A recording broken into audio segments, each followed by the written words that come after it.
নমস্কার, কেমন আছেন সবাই? আশা করছি সবাই খুব ভালো আছেন এবং সুস্থ আছেন। আমি আপনাদের দস্যু দীনবন্ধু ওরফে সন্তু। আজকে নিয়ে এসেছি আপনাদের জন্য দস্যু দীনবন্ধু এবং গোয়েন্দা প্রশান্ত সিরিজের চতুর্থ গল্প।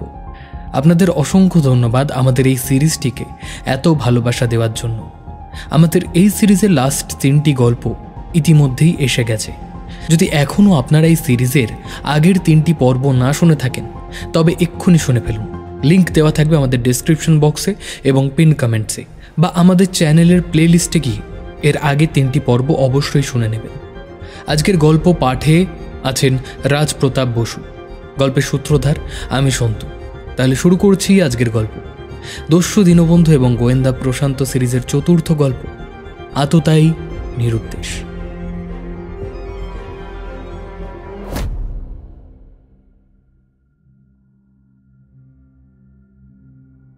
দিনু ডাকাত ধরা পড়িয়াছে এবং তাহাকে গ্রেপ্তার করিয়া গোয়েন্দা বিভাগের ইন্সপেক্টর শ্রীযুক্ত প্রশান্ত চৌধুরীর নাম আজ কতখানি বিখ্যাত হইয়া উঠিয়াছে সেই সংবাদ কাহারও কাছে অবিদিত নাই। যদিও গ্রেপ্তারের পূর্ব মুহূর্তে অজ্ঞাত কোনো আততায়ীর গুলিতে আহত না হইলে দিনু হয়তো আবার পুলিশকে ফাঁকি দিতে পারিত, তবু প্রশান্তবাবুর বিশেষ যোগ্যতার কথা স্বীকার না করিয়া পারা যায় না। সকলেই জানেন দিনু সাধারণ দস্যু নয়। যাহারা দিনের শত্রু তাহাদের টাকা কাঁড়িয়া লইয়া সে দরাজ হাতে বিতরণ করিত গরিব দুঃখীদের মধ্যে, এবং সেই জন্যে তাহার এই দুর্দিনে জনসাধারণের সহানুভূতি রীতিমতো জাগ্রত হইয়া উঠিয়াছে, এবং জনসাধারণের উপরে তাহার প্রভাব যে কতটা অসাধারণ সম্প্রতি দিনুর বিচার আরম্ভ হওয়ার সঙ্গে সঙ্গেই সেটা বিশেষ রূপেই প্রমাণিত হইয়াছে। প্রতিদিন তাহাকে একবার চোখের দেখা দেখিবার জন্য বিচারালয়ের সম্মুখভাগে বিরাট এক জনতা সৃষ্টি হয়। পুলিশ লাঠি চালাইয়াও সে জনতাকে ঠেকাইতে পারে না। পুলিশের লাঠির কোনো তোয়াক্কা না রাখিয়া অনেকে চিৎকার করিয়া ওঠে। জনতার প্রত্যেক লোকের মুখের ভাব দেখিলে মনে হয় তাহারা যেন দেব দর্শন করিতে আসিয়াছে। যেমন বাহিরে বিচারালয়ের ভিতরেও তেমনি লোকারণ্য। সময়ে সময়ে জনতার কোলাহলে বিচার কার্যেও বাধা উপস্থিত হয়। কোথাও অপরাধীর এমন জনপ্রিয়তা কল্পনা করা যায় না। যে দিনু ডাকাতের দুর্দণ্ড প্রতাপে একদিন অসাধু ও অত্যাচারী ধনীরা ছিল ভয়ে থরহরি কম্পমান, আজ তাহার দশা দেখিলে মনে দুঃখের সঞ্চার হয়। আজ দিনুর কেশ বিশৃঙ্খল, দৃষ্টি ভীত ও নিস্তেজ, মুখ কাঁদো কাঁদো, বর্ণ মিলন এবং দেহ এমনই দুর্বল যে চলিতে গেলে সে টলিয়া পড়ে। সে কোনো দিকে তাকায় না। জেলখানার গাড়ি থেকে নামিয়া হেঁট মুখে একেবারে বিচারালয়ের মধ্যে গিয়া প্রবেশ করে। তাহাকে অভিনন্দন দিবার জন্য এমন যে বিপুল জনতার সৃষ্টি হইয়াছে এটা লক্ষ্য করিবার আগ্রহও তাহার নাই। আজ দিনুকে দেখিলে সন্দেহ হয় এতদিন তাহার সাহস ও বীরত্বের যেসব আশ্চর্য কথা শোনা গিয়েছিল তাহার মূলে কোনোই সত্য নাই। রাজদণ্ডের ভয়ে সাধারণ কাপুরুষ অপরাধীর মতোই সে একেবারে ভাঙিয়া পড়িয়াছে। এইটুকু পড়েই অরুণ খবরের কাগজখানা ক্রোধ ভরে ছুঁড়ে ফেলে দিয়ে বলে উঠল, ছি ছি ছি, বরুণের সঙ্গে সাধারণ অপরাধীর তুলনা? বরুণ নাকি কাপুরুষ? হতভাগ্য সম্পাদক আমার বন্ধুকে চেনেই না। সে খানিকক্ষণ গুম হয়ে বসে রইল। তারপর নিজের মনে মনে বললে, কিন্তু কিন্তু খবরের কাগজেরই বরুণও নাকি সত্য।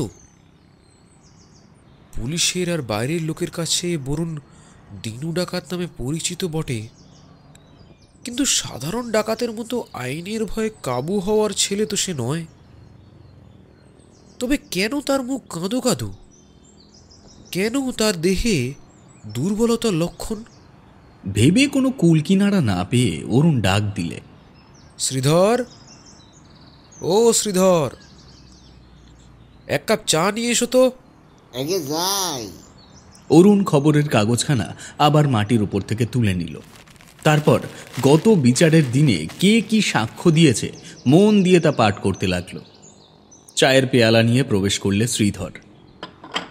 যারা গোড়া থেকে বরুণ বা দীনবন্ধু বা দিনু ডাকাতের জীবন কাহিনী শুনে এসেছেন তারা নিশ্চয়ই শ্রীধরকে ভোলেননি।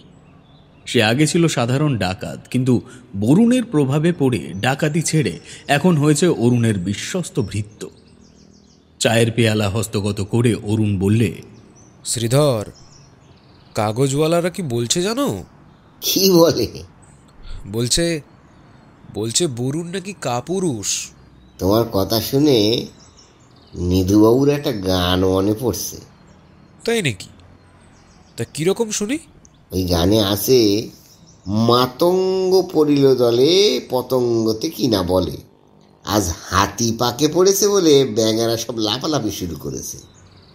করুক কি, তাতে তোমারই বাকি, আমারই বাকি, আর বরদাবাবুরই বাকি। এতে আমাদের অনেকখানি আসে যায় শ্রীধর। বরুণ যে আমাদের সব। তুমি কিছু ভেবো না ছোটদাবাবু, আমার বরদাবাবু আবার আমাদের কাছে ফিরে আসবেন। শ্রীধর, তুমি না পাগলের মতন কথা বলছো। দেখো, বরুণ কখনো নরহত্যা করেনি বটে, কিন্তু তার নামে ডাকাতির মামলা আছে, একটা দুটো নয়, অনেকগুলো। হয়তো তাকে দ্বীপান্তরেও যেতে হতে পারে। হয়তো কেন, নিশ্চয়ই। তবুও আমি ভাবি না, বরদাবাবুকে ওরা যদি দ্বীপান্তরে পাঠায়ও তাহলেও তিনি সাঁতরে কালাপানি পার হয়ে আবার বাংলাদেশে ফিরে আসবেন। কি যে বলো শ্রীধর! বরুণ যাই হোক মানুষ, সে অসম্ভবকে সম্ভব করতে পারবে না। আমার কাছে বরদাবাবু মানুষ নন, তিনি সর্বশক্তিমান দেবতা। বলেই বরুণের উদ্দেশ্যে একটা প্রণাম করে শ্রীধর ঘর ছেড়ে বেরিয়ে গেল। চায়ের পেয়ালা তুলে নিয়ে অরুণ মনে মনে বললে, বরুণের শক্তির ওপরে শ্রীধরের অসীম বিশ্বাস। এমন বিশ্বাস যদি আমারও থাকতো, তাহলে বরুণের শোকে আজ আমাকে এমন হতভাগ্য জীবনযাপন বোধহয় করতে হতো না। তার চা পান যখন প্রায় শেষ হয়ে এসেছে, বৈঠকখানার বাইরে হঠাৎ পায়ের শব্দ হলো।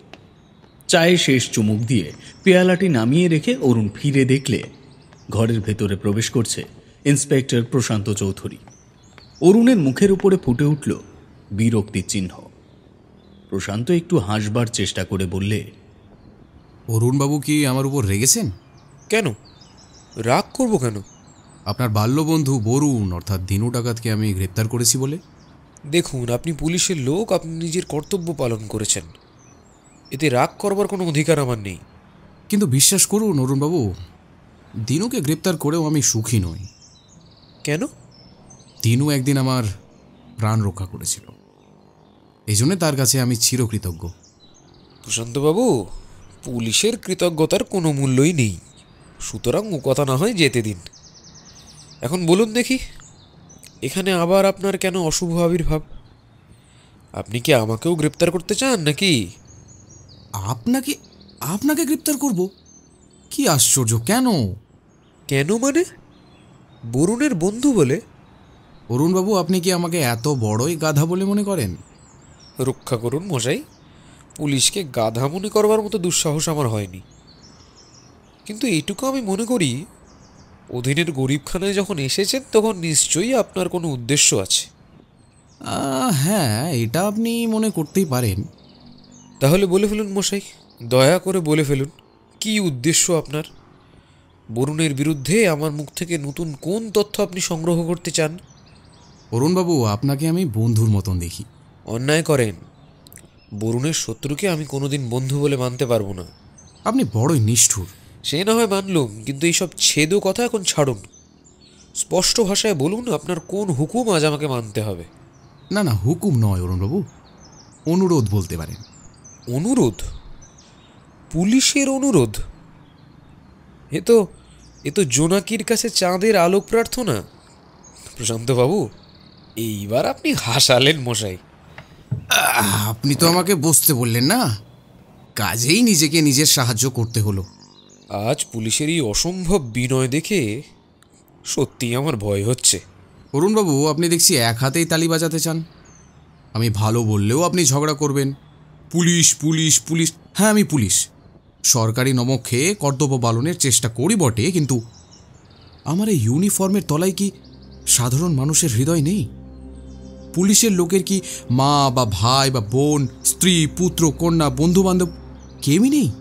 আর দেশের আর দশের উপকারের জন্যই কি পুলিশ সৃষ্টি নয়? কর্তব্য পালনের পরেও কি পুলিশ সাধারণ মনুষ্যত্বের পরিচয় দিতে পারে না? আজ কেন আমি এখানে এসেছি জানেন? দিনু ডাকাতকে বাঁচাবার জন্যে। দিনু ডাকাতকে বাঁচাবার জন্যে? মানে? আবার বলি, বিশ্বাস করুন অরুণবাবু, দিনুকে গ্রেপ্তার করেই আমার কর্তব্য শেষ হয়ে গিয়েছে। এখন আর আমি তার শত্রু নই, কারণ তার দয়াতেই আজ আমি এই দুনিয়ায় বেঁচে আছি। আমি দিনুর মৃত্যু দেখতে চাই না, আমি চাই তাকে বাঁচাতে। আপনার কথা এখনো কিছুই বুঝতে পারছি না। কি হয়েছে? কি হয়েছে বরুণের? আপনার বন্ধু ধীরে ধীরে অগ্রসর হয়েছে মৃত্যুর পথে। মৃত্যুর পথে? বরুণ কি পীড়িত? হ্যাঁ, তাই আমি মনে করি। আজ আপনার বন্ধুকে দেখলে আপনিও হয়তো চিনতে পারবেন না। কি অসুখ হয়েছে তার? জানি না, হয়তো বনের পাখি খাঁচায় এলে এমনই অবস্থা হয়। দিনু হাঙ্গার স্ট্রাইক করেনি বটে, কিন্তু খাওয়া দাওয়া প্রায় ছেড়েই দিয়েছে। বরুণ খাওয়া দাওয়া ছেড়ে দিয়েছে? হ্যাঁ, প্রায়। সে যা খায় তাকে খাওয়া বলে না। তার ওজন কমে গেছে 25 পাউন্ড। সে কারুর সঙ্গে, এমনকি আমার সঙ্গেও কথা কয় না।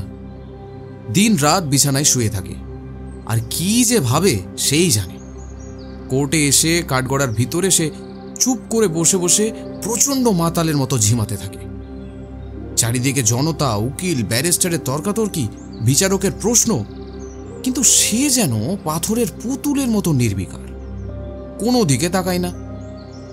তার চোখ মাটির দিকে থাকে। কারুর কোনো কথা শুনছে বলেও তো মনে হয় না। কেবল তার মনের নয়, দিনুর দেহেরও যে ভঙ্গুর অবস্থা, তাতে তার হাতে হাত কড়ি দেওয়াও মরার ওপর খাঁড়ার ঘা দেওয়ার মতো। কিন্তু বড় সাহেবের হুকুম, হাজত থেকেই তার হাতে যেন হাত কড়ি পরিয়ে কোর্টে আনা হয়, কারণ সে বিপজ্জনক ব্যক্তি। আমরা হুকুমের চাকর, হুকুম পালন করছি, এছাড়ার উপায় কি বলুন? কিন্তু তবু আমি তো ভুলতে পারি না, এই দিনুই একদিন আমার জীবন রক্ষা করেছে, নিজের জীবনও বিপন্ন করেছে। আমার কি বিশ্বাস জানেন, দিনুকে কেউ দণ্ড দিতে পারবে না। বিচার শেষ হওয়ার আগেই তার মৃত্যু হবে। প্রশান্তবাবু, আপনার কথা শুনে এবার আমার ভয় করছে। পৃথিবীতে বরুণের চেয়ে আর কাউকে আমি বেশি ভালোবাসি না। কিন্তু আমার বিশ্বাস, আপনি চেষ্টা করলে আপনার বন্ধুকে হয়তো বাঁচাতে পারেন। আর সেই কথা বলবার জন্যই আজ আমি এখানে এসেছি। কিন্তু আমি কি চেষ্টা করব? কিছুই তো বুঝতে পারছি না। হাজতে গিয়ে দিনুর সঙ্গে আপনি একবার দেখা করবেন। কেন? দিনুকে উৎসাহিত করবার জন্যে। তাকে ভালো করে বুঝিয়ে আসুন, এভাবে আত্মহত্যা করে কোনো লাভ নেই। আপনার কথায় সে আবার উচিত মতো পানাহার শুরু করতে পারে। প্রশান্তবাবু, আপনি জানেন যে বরুণ ধরা পড়বার পর থেকে আমি তার সঙ্গে আর দেখা করিনি। আর বরুণকে বন্দি অবস্থায় ওইভাবে দেখা আমার পক্ষে অসম্ভব। সে করুণ দৃশ্য আমি সহ্য করতে পারবো না। সে কি, বন্ধুর প্রাণ রক্ষার চেষ্টা করবেন না? আমার চেষ্টায় কোনো ফল হবে বলে মনে হচ্ছে না। যে নিজে মরতে চায় তাকে আমি উৎসাহিত করব কেমন করে? আর কিসের জন্যই বা উৎসাহিত করব? আপনাদের ওই জেলখানায় চিরকাল বাস করবার জন্যে? না না, আমারও মধ্যে সে অপমান সহ্য করার চেয়ে বরুণের পক্ষে মৃত্যুই শ্রেয়। দেখছি আপনারা দুই বন্ধু একই ধাতুতে গড়া। হ্যাঁ প্রশান্তবাবু, এটা আপনি ঠিকই ধরেছেন। তা নইলে আমাদের বন্ধুত্ব এতটা প্রগাঢ় হতে পারত না। আমি বরুণকে ভালো করেই জানি। সে হচ্ছে তেপান্তরের মুক্ত বাতাসের মতন, কোনোদিনই কারোর অধীন হতে পারবে না। ভাবছেন বন্দি করে আপনারা বরুণকে শাস্তি দেবেন? না, সে সুযোগ সে দেবে না। আমারও বিশ্বাস দণ্ড লাভের আগেই তার মৃত্যু হবে। বড়ই দুঃখের কথা, বড়ই দুঃখের কথা। আর দিনুর মতন লোক যে এমনভাবে নিজেকে মৃত্যুমুখে টেনে নিয়ে যাবে, এ আমার মোটেই ভালো লাগছে না। আর সব দিক দিয়েই দিনু হচ্ছে যাকে বলে উজ্জ্বল রত্ন। তার একমাত্র অপরাধ সে রাজার আইনকে মানে না। দিনুর পথ ভালো কি মন্দ তা নিয়ে আলোচনা করতে আমি চাই না, তবে তার পরিণাম যে এমন শোচনীয় হলো, এইটাই হচ্ছে আক্ষেপের কথা। দেখুন প্রশান্তবাবু, একদিন আমি একটি কাঠবিড়ালির বাচ্চা ধরেছিলাম। তার জন্য একটা ছোট্ট বাসা তৈরি করে দিলাম, আর তাকে খেতে দিলাম ভালো ভালো খাবার। সেরকম লোভনীয় খাবার বোধহয় সে কখনো খেতে পায়নি, কিন্তু তবুও সে এক কোনা খাবারও স্পর্শ করলে না। অনাহারেই সে দুদিন কাটিয়ে দিলে, কোনো রকমেই তাকে খাওয়াতে পারলাম না। একটা সামান্য কাঠবিড়ালিও বন্দি জীবনের চেয়ে মৃত্যুকেই বরণীয় মনে করল। তৃতীয় দিনে দেখলুম তার অবস্থা অত্যন্ত শোচনীয়। তখন পাছে সে মারা পড়ে, সেই ভয়ে তাকে মুক্তি দিতে বাধ্য হলুম। কিন্তু রাজার আইন বড় কঠিন অরুণবাবু। দিনু না বাঁচলেও আইন তাকে মুক্তি দেবে না।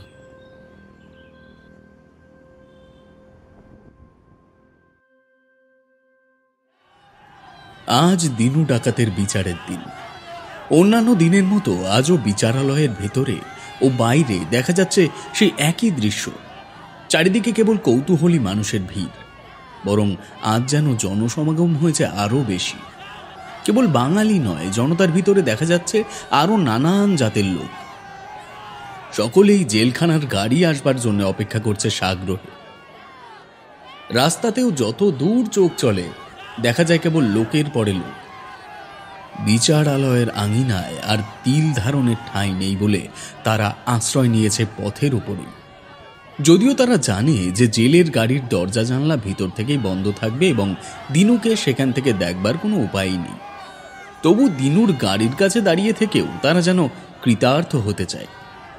মাঝে মাঝে জনতার ভেতরে হচ্ছে সৃষ্টিধারী পুলিশের আবির্ভাব, কিন্তু লোক সরাতে এসে পুলিশই যেন তলিয়ে যাচ্ছে সেই বিরাট জনসাগরের মধ্যে।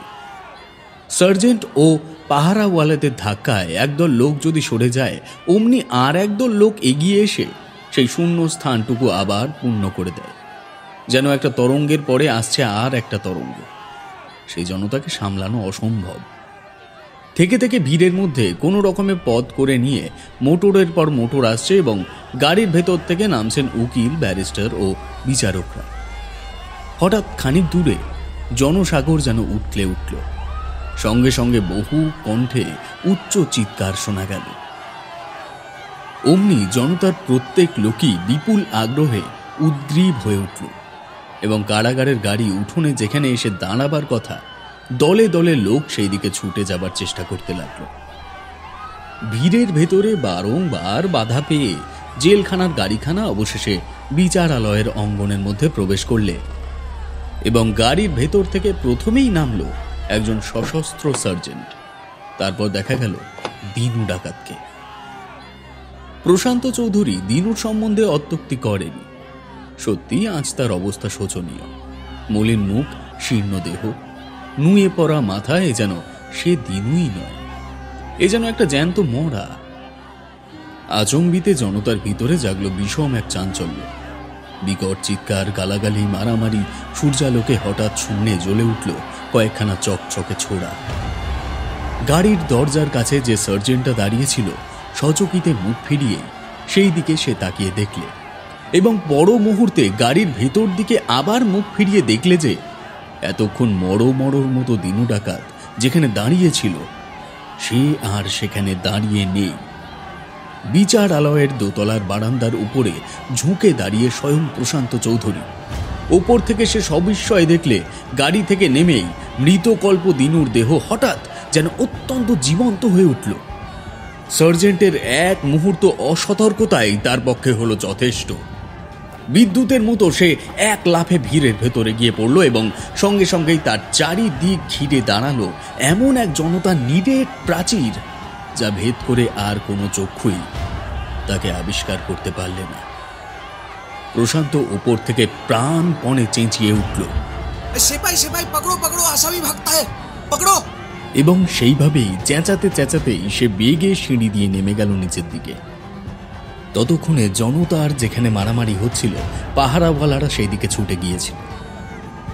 দেখতে দেখতে মারামারি থেমে গেল এবং ছোড়াগুলো হলো আবার অদৃশ্য। পুলিশের লাঠির আঘাতে কয়েকজন লোক জখম হলো, বাকি লোকগুলো যেদিকে পারলে ছুটে পালাতে লাগলো। প্রশান্তের উদ্ভ্রান্ত দৃষ্টি ঘুরে বেড়াতে লাগলো চারিদিকে। কোথায় দিনু, কোথায় দিনু? ভিড় যেন তাকে গপ করে গিলে ফেলেছে। না না, ওই যে দিনু, ওই যে দিনু। হ্যাঁ, ফটকের সামনে দিয়ে ছুটে পালিয়ে যাচ্ছে দিনু স্বয়ং। প্রশান্ত ফটকের দিকে ছুটতে ছুটতে আবার চেঁচিয়ে উঠল, ওই ওই আসামি পালাচ্ছে, ধর ধর ওকে ধর। সার্জেন্ট ও পাহারাওয়ালারা দৌড়ে গিয়ে বাঘের মতো দিনুর উপরে ঝাঁপিয়ে পড়ল। দিনু তাদের এড়াবার চেষ্টা করেও পারলে না। সকলে মিলে তাকে চেপে ধরে টানতে টানতে আবার ভেতরের দিকে নিয়ে আসতে লাগলো। দুই হাতে নিজের মুখ চেপে ধরে দিনু মাটির উপরে বসে পড়ল। তার ভঙ্গি দেখেই বোঝা যায় মনের দুঃখে সে কেঁদে ফেলেছে। প্রশান্ত তার কাছে গিয়ে দাঁড়িয়ে বললে, দিনু, পুলিশকে ফাঁকি দেওয়া কি এতই সহজ? দিনু সেইভাবেই বসে রইল, কোনো জবাব দিলে না। শুনছো দিনু, মুখ তোলো। কিন্তু দিনু মুখ তুললে না। কি, মুখ দেখাতে লজ্জা হচ্ছে বুঝি? কিন্তু লজ্জা করে আর লাভ কি ভায়া? উঠে দাঁড়াও, কোর্টের ভেতর চলো। তবুও দিনু উঠবার চেষ্টা করলে না। তখন একজন সার্জেন্ট এগিয়ে গিয়ে জোর করে টেনে তাকে আবার দাঁড় করিয়ে দিলে। কিন্তু তখনও দিনু হাত দিয়ে মুখ ঢাকবার চেষ্টা করছে। প্রশান্ত নিজের দুই হাত দিয়ে দিনুর হাত দুখানা টেনে নিচের দিকে নামিয়েই সবিস্ময়ে চেঁচিয়ে উঠল, এ কি, কে তুই? তোকে দেখতে দিনুর মতো বটে, কিন্তু তুই তো দিনু নোস। সত্য, তাকে দেখতে প্রায় দিনুর মতোই বটে। তার মুখ, দেহ ও কাপড় চোপড় সমস্তই দিনুর মতো, কিন্তু একটু লক্ষ্য করলেই বোঝা যায় সে হচ্ছে সম্পূর্ণ ভিন্ন ব্যক্তি। প্রশান্তের মনের ভিতরে আসল ব্যাপারটা ক্রমে ক্রমে স্পষ্ট হয়ে উঠতে লাগলো। দিনুর শিষ্যেরা আজ এখানে একটা সুপরিকল্পিত নাটকীয় দৃশ্যের অভিনয় করে গেল। সমস্ত বন্দোবস্তই আগে থাকতে ঠিক করা ছিল। ওই আকস্মিক মারামারিটা হচ্ছে একটা সাজানো ব্যাপার। তার একমাত্র উদ্দেশ্য ছিল পুলিশের চোখকে হঠাৎ অন্যমনস্ক করা। তারপর পুলিশ যখন নকল দিনুকে নিয়ে ব্যস্ত হয়ে থাকবে, আসল দিনু সেই ফাঁকে সকলকে কলা দেখিয়ে অদৃশ্য হবে যবনিকার অন্তরালে। খুবই সহজ কৌশল, কিন্তু কি ফলপ্রদ। হতাশভাবে জেলখানার গাড়ির ভেতর দিকে তাকিয়েই প্রশান্তের দৃষ্টি আবার চমকে উঠল। গাড়ির তলায় পড়ে রয়েছে একজোড়া হাত কড়া, যা পরানো ছিল দিনু ডাকাতের হাতে।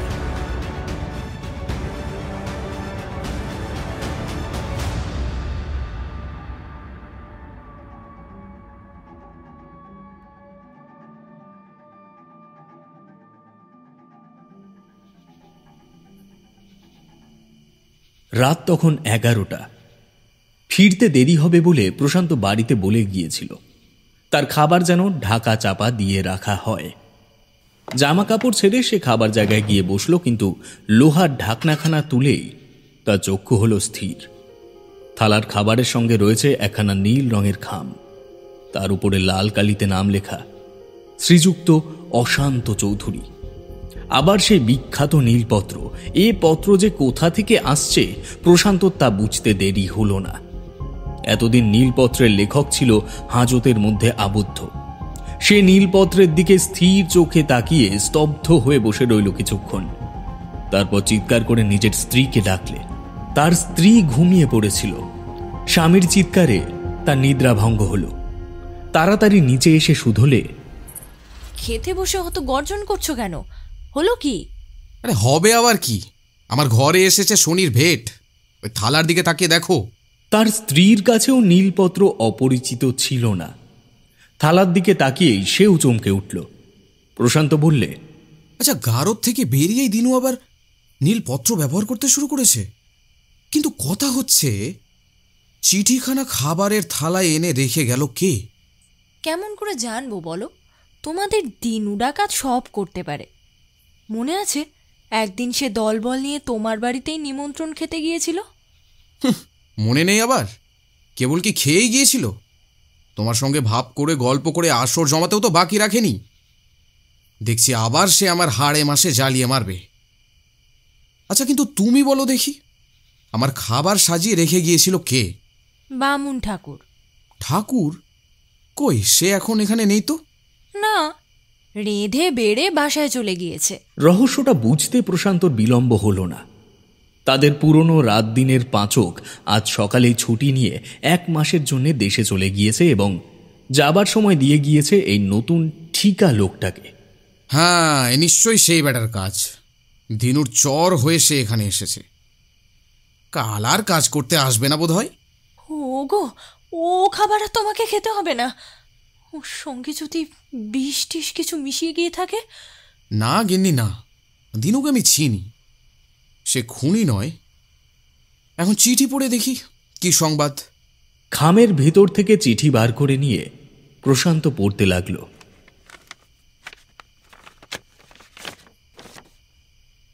শান্ত ভাইয়া, মেজাজ আজ নিশ্চয়ই ভালো নেই, তাই না?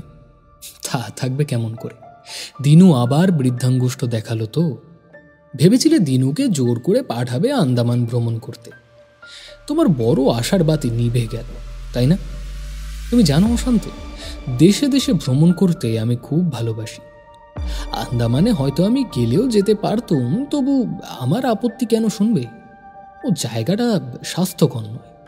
ওখানে গেলে নাকি খালি দেহ নয়, মনও অসুস্থ হয়ে পড়ে। তুমি ভেবেছিলে হাজতে মনের দুঃখে দিনু আহার নিদ্রা পরিত্যাগ করেছিল।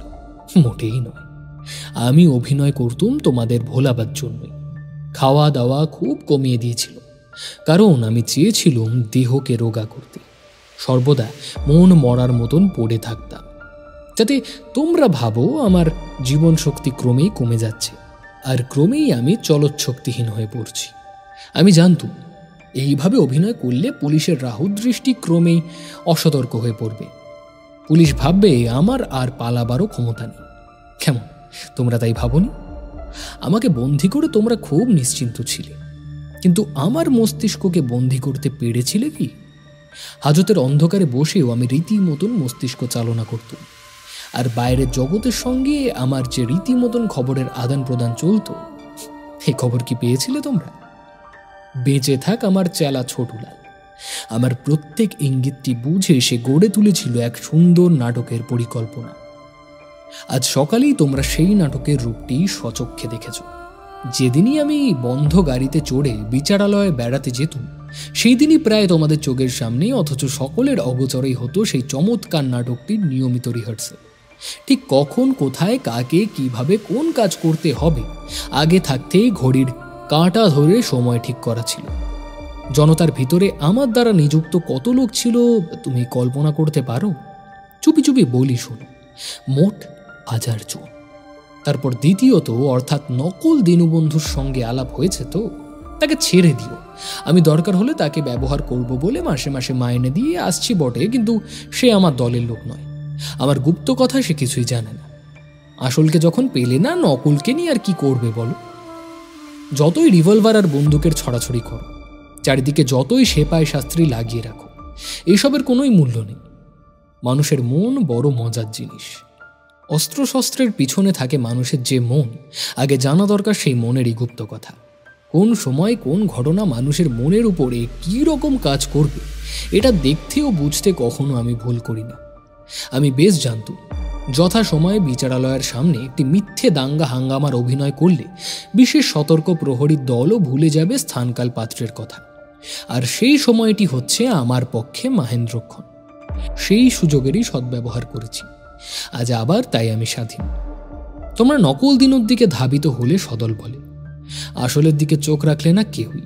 পুলিশের লাঠির ভয়ে লোকজনেরা যখন দিকে দিকে পালাতে লাগলো, আমিও তাদের সঙ্গেই ছুটলাম ফটকের বাইরে। ফটকের কাছে সেপাই ছিল। সে আমাকে দেখেও দেখল না, আর আমার সেই ধাবমান মূর্তিকে হঠাৎ দেখলেও সে বোধহয় চিনতে পারত না, কারণ ভিড়ের ভিতরে গা ঢাকা দিয়েই বন্ধুদের অনুগ্রহে আমি পেয়েছিলাম ছোট্ট একটি গোঁফ আর দাড়ি।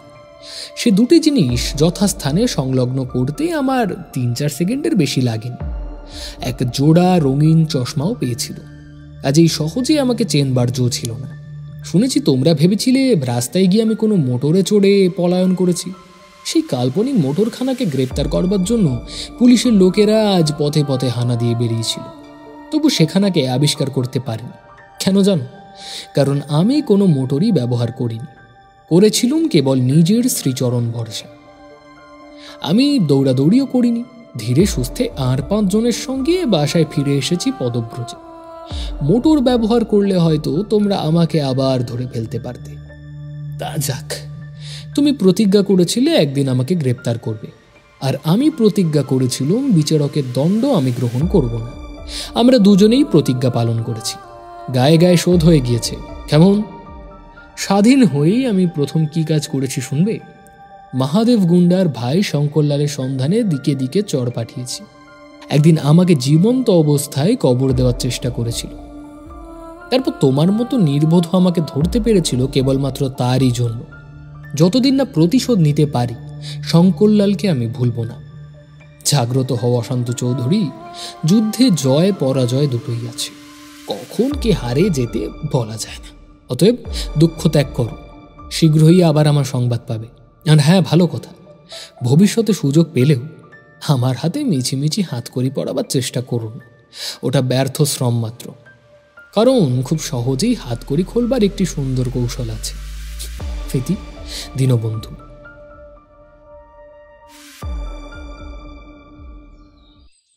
পরের দিন সকালেই প্রশান্ত আবার অরুণের বাড়িতে গিয়ে হাজির। তাকে দেখে অরুণ মুখ টিপে হাসতে লাগলো। প্রশান্ত মুখ ভার করে বললে, ও হাসির মানে কি? না, মানে ভাবছি আজ থেকে আমি আবার আপনার নজরবন্দি হলুম, তাই তো? নজরবন্দি? বরুণ মাছ ধরবার জন্যে আমি হচ্ছে আপনার প্রধান টোপ। আপনি জানেন বরুণ আমার সঙ্গে দেখা করবেই, তাই আমি হব আপনার নজরবন্দি। আমার বাড়ির চারিধারে থাকবে পুলিশের গুপ্তচরের পাহারা। এই ব্যাপার তো আর আজকের নয়, আগেও হয়েছে।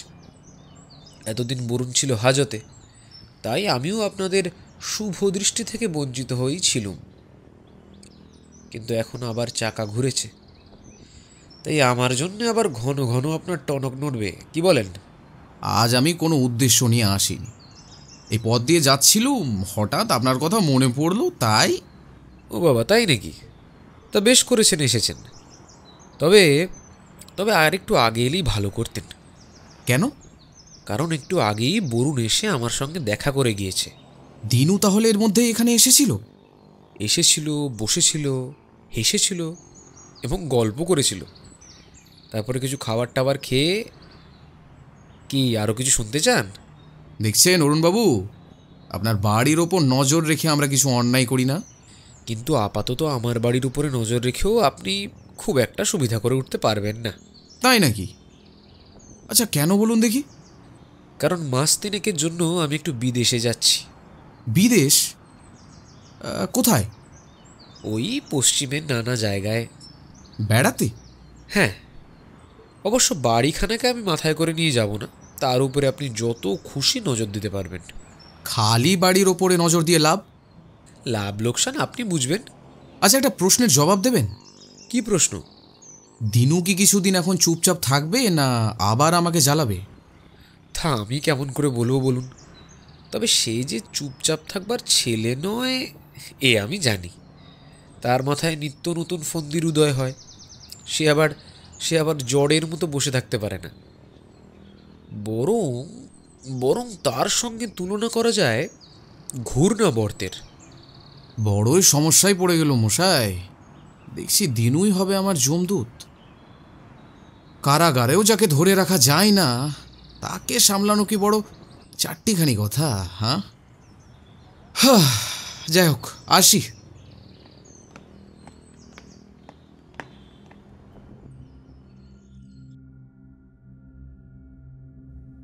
চোর ডাকাত গুন্ডাদের সর্দার মহাদেওর কাহিনী আগেই বলা হয়েছে। তার ভাই শঙ্করলালও আপনাদের অপরিচিত নয়। বরুণ অর্থাৎ দিনুর জন্যেই মহাদেও ফাঁসি কাটে চড়ে এবং শঙ্করলাল তাই বরুণকে পুলিশের হাতে ধরিয়ে দেয়। মহাদেও ছিল বিপুল সম্পত্তির মালিক, তার সন্তান ছিল না, কাজেই এখন এই সম্পত্তির অধিকারী হয়েছে শঙ্করলালই। শঙ্করলাল বাস করে রাজা রাজরার মতো। সুসজ্জিত প্রকাণ্ড অট্টালিকা, দলে দলে দাসদাসী, দারোয়ান, কর্মচারী, খানা পাঁচেক মোটর গাড়ি, ঐশ্বর্যের কোনো উপকরণেই অভাব নেই তার। প্রতি সন্ধ্যায় তার বাড়িতে বসে গান বাজনার মজলিস। দেশ বিদেশের বড় বড় গাইয়েরা এসে শঙ্কর বাবুর চিত্ত বিনোদন করে। শঙ্করলাল পশ্চিমের লোক, কিন্তু তাকে দেখলে বাঙালি ফুলবাবু ছাড়া আর অন্য কিছু বলে মনে হয় না। সে কেবল বাঙালির পোশাকই পরে না, কথাও কয় বাংলায়, যদিও তার কথার টান বুঝিয়ে দেয় যে সে বাঙালি নয়। কিন্তু শঙ্করের বাইরের চেহারা বিলাসী বাবুর মতো হলে কি হয়? যার দৃষ্টি তীক্ষ্ণ সে অনায়াসেই লক্ষ্য করতে পারবে যে তার চোখ মুখের ভেতর থেকে যখন তখন ফুটে ওঠে হিংস্র ও নিষ্ঠুর বন্য ভাব। আর সত্য সত্যই তার ভিতরটাকে ভয়ানক ছাড়া আর অন্য কিছু বলা যায় না। তার এই বাইরের জাঁকজমক ও বিলাসিতা হচ্ছে পৃথিবীর চোখে ধুলি নিক্ষেপের জন্যে, কিন্তু এর পিছনে লুকানো আছে মারাত্মক রহস্য। আসল ব্যাপার হচ্ছে শঙ্করলালও আজকাল তার দাদা মহাদেওর মতো হয়েছে শয়তানদের সর্দার। কলকাতার ভিতরে ও বাংলার বাইরে তার আছে বড় বড় বদমাইশের দল, এবং এই সব দলে আছে শত শত চোর, জালিয়াত, ডাকাত ও হত্যাকারী। ভারতের দেশে দেশে তারা নিরীহ গৃহস্থদের ওপরে গিয়ে হানা দেয়, অথচ তার দলভুক্ত পাপিষ্ঠদের কেউ জানে না, কেউ চেনে না। তাদের প্রধান দলপতি কে, শঙ্করের সহকারী রূপে কাজ করে জনা কয়েক বাছা বাছা বিশ্বস্ত লোক। সর্দারকে চেনে কেবল তারাই, কিন্তু তাদেরও শঙ্করের বাড়িতে আসবার হুকুম নেই। তাদের কাছে দলপতির আদেশ বহন করে নিয়ে যায় পিয়ারিলাল। সে হচ্ছে শঙ্করের ডান হাতের মতো। এইভাবেই কলকাতার মান্যগণ্য লোকেদের মাঝখানেই বসে শঙ্করলাল জবনিকার অন্তরাল থেকে সুতো টেনে তার হাতের সাংঘাতিক পুতুলগুলোকে খুশি মতো নাচিয়ে নিজের কাজ সারে। দেশের লোকেদের চিত্ত জয় করবার জন্য শঙ্করলাল পরম ধার্মিক ও দাতার ভূমিকাতেও অভিনয় করে। বহু মঠ, হাসপাতাল ও দাতব্য প্রতিষ্ঠানে প্রায়ই সে অর্থ সাহায্য করতে ভোলে না। নিজের বাড়ির সামনেও নিয়মিতভাবে শত শত কাঙালি ভোজন করায় এবং খবরের কাগজের প্রসাদে এসব কথা চারিদিকে প্রচারিত হয়ে যায়। দেশে দাতা বলে তার খ্যাতি রটে গিয়েছে। এমনকি অনেকের বিশ্বাস সরকার থেকে শীঘ্রই তার উপাধি লাভের সম্ভাবনা আছে। মাঝে মাঝে শঙ্করলালের দলের লোকেরা ধরাও পড়ে, শাস্তিও পায়, মাঝে মাঝে তার প্রতি পুলিশের সন্দেহও জাগে। কিন্তু তবু সে এমন নিরাপদ ব্যবধানে থাকে যে পঙ্গু আইনের দৃষ্টি তার কাজ পর্যন্ত পৌঁছতে পারে না। সেদিন দুপুরে আহারাদির পর শঙ্করলাল বৈঠকখানায় তাকিয়া ঠেস দিয়ে বসে তাম্রকূট সেবন করছে। এমন সময় দ্রুত পদে পিয়ারিলাল এসে হাজির হল। মুখ থেকে গড়গড়ন নলটা খুলে শঙ্করলাল বললে, কি হে পিয়ারি, তোমার মুখের ভাব অমন ধারা কেন? পিয়ারিলাল ঢালা বিছানার একধারে বসে পড়ে বললে, এইমাত্র খবর পেলুম দিনু ডাকাত পুলিশকে ফাঁকি দিয়ে পালিয়েছে। শঙ্করের মুখের ভাব বদলালো না বটে, কিন্তু তার চোখ দুটো চমকে উঠল চকিতের জন্যে। নীরবে তামাকের নলে গোটা কয়েক টান মারল, তারপর সহজ স্বরেই বললে, সত্যি খবর? আরে সত্যি বই কি বাবুজি, শহর ময় হইচই পড়ে গিয়েছে। কেমন করে পালালো? পিয়ারিলাল সমস্ত বর্ণনা করলে। শঙ্করলাল বললে, আজব খবর বটে। এমন কোড়া পাহাড়ার ভিতর থেকে এত সহজে কেউ পালাতে পারে? বিশ্বাস করতে প্রবৃত্তি হচ্ছে না। কিন্তু বাবুজি, বিশ্বাস না করেও তো উপায় নেই। উপায় নেই? বেশ, তাহলে বিশ্বাস করলুম। কিন্তু তুমি এতটা উত্তেজিত হয়েছ কেন? বলেন কি বাবুজি, উত্তেজিত হব না? জানেন দিনু আপনার বন্ধু নয়। আমার শত্রুর অভাব নেই, না হয় আরেকজন বাড়ল, এতে এত ভয় পাওয়ার কি আছে? দিনু যদি প্রতিশোধ নেওয়ার চেষ্টা করে? মারা পড়বে। আর সে প্রতিশোধ নেবার চেষ্টা না করলেও আমি তাকে ছাড়ব না। সে আমার দাদার হত্যাকারী। গেলবারে তার রক্ত দেখেছি, এবারে তার মোড়া মুখ দেখব, আর তাকে পুলিশের হাতে সঁপে দেব না। এই আমার প্রতিজ্ঞা। শঙ্করলাল ঘন ঘন তামাকের নল টানতে লাগলো। পিয়ারিলাল চুপ করে বসে রইল। খানিকক্ষণ পরে সে বললে, বাবুজি, আমি বলি কি, দিনুকে আর ঘাঁটিয়ে কাজ নেই। কেন বলো দেখি? দেখুন, দিনুর দলও হালকা নয়। হয়তো সে আমাদের অনেক খবর রাখে। ভেবে দেখুন, বাইরের বহু লোকের সাহায্য না পেলে কেউ এমন ভাবে পালাতে পারে না। হাজতের ভিতরে বসে যে এমন আশ্চর্য ব্যবস্থা করতে পারে, সে কি সহজ মানুষ? না পিয়ারি, আমি দিনুকে ভয় করি না। আমার কি বিশ্বাস জানো? হয় বাংলাদেশের কোনো পুলিশ ঘুমন্ত, নয় দিনুর কাছে ঘুষ খেয়ে পুলিশ তাকে পালাতে দিয়েছে। কি জানি বাবুজি, ব্যাপারটা আমার কেমন ভালো লাগছে না। যেচে কাল সাপকে খোঁচানো উচিত নয়। একদিকে পুলিশ আর একদিকে দিনুর শত্রুতাকে নিয়ে আমরা দুদিক সামলাতে পারবো কি? পারতে হবে পিয়ারি, পারতে হবে। বুদ্ধি বলি হচ্ছে সবচেয়ে সেরা বল। যা বলি সেটা শোনো। শহরের চারদিকে চোর পাঠাও, দিনুর আড্ডারও খোঁজ নাও, ভালো করে ফাঁদ পাতো। আমি নিজে হাতে নাতে কাজ করি না বটে, কিন্তু দাদার হত্যাকারীকে বধ করব আমি সহজেই।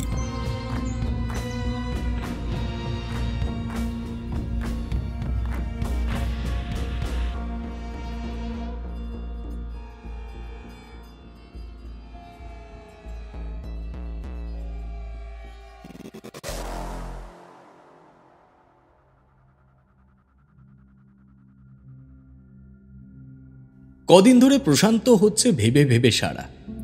দিনু ডাকাত পলায়ন করে তাকে নিক্ষেপ করে গিয়েছে ভাবনা সমুদ্রে।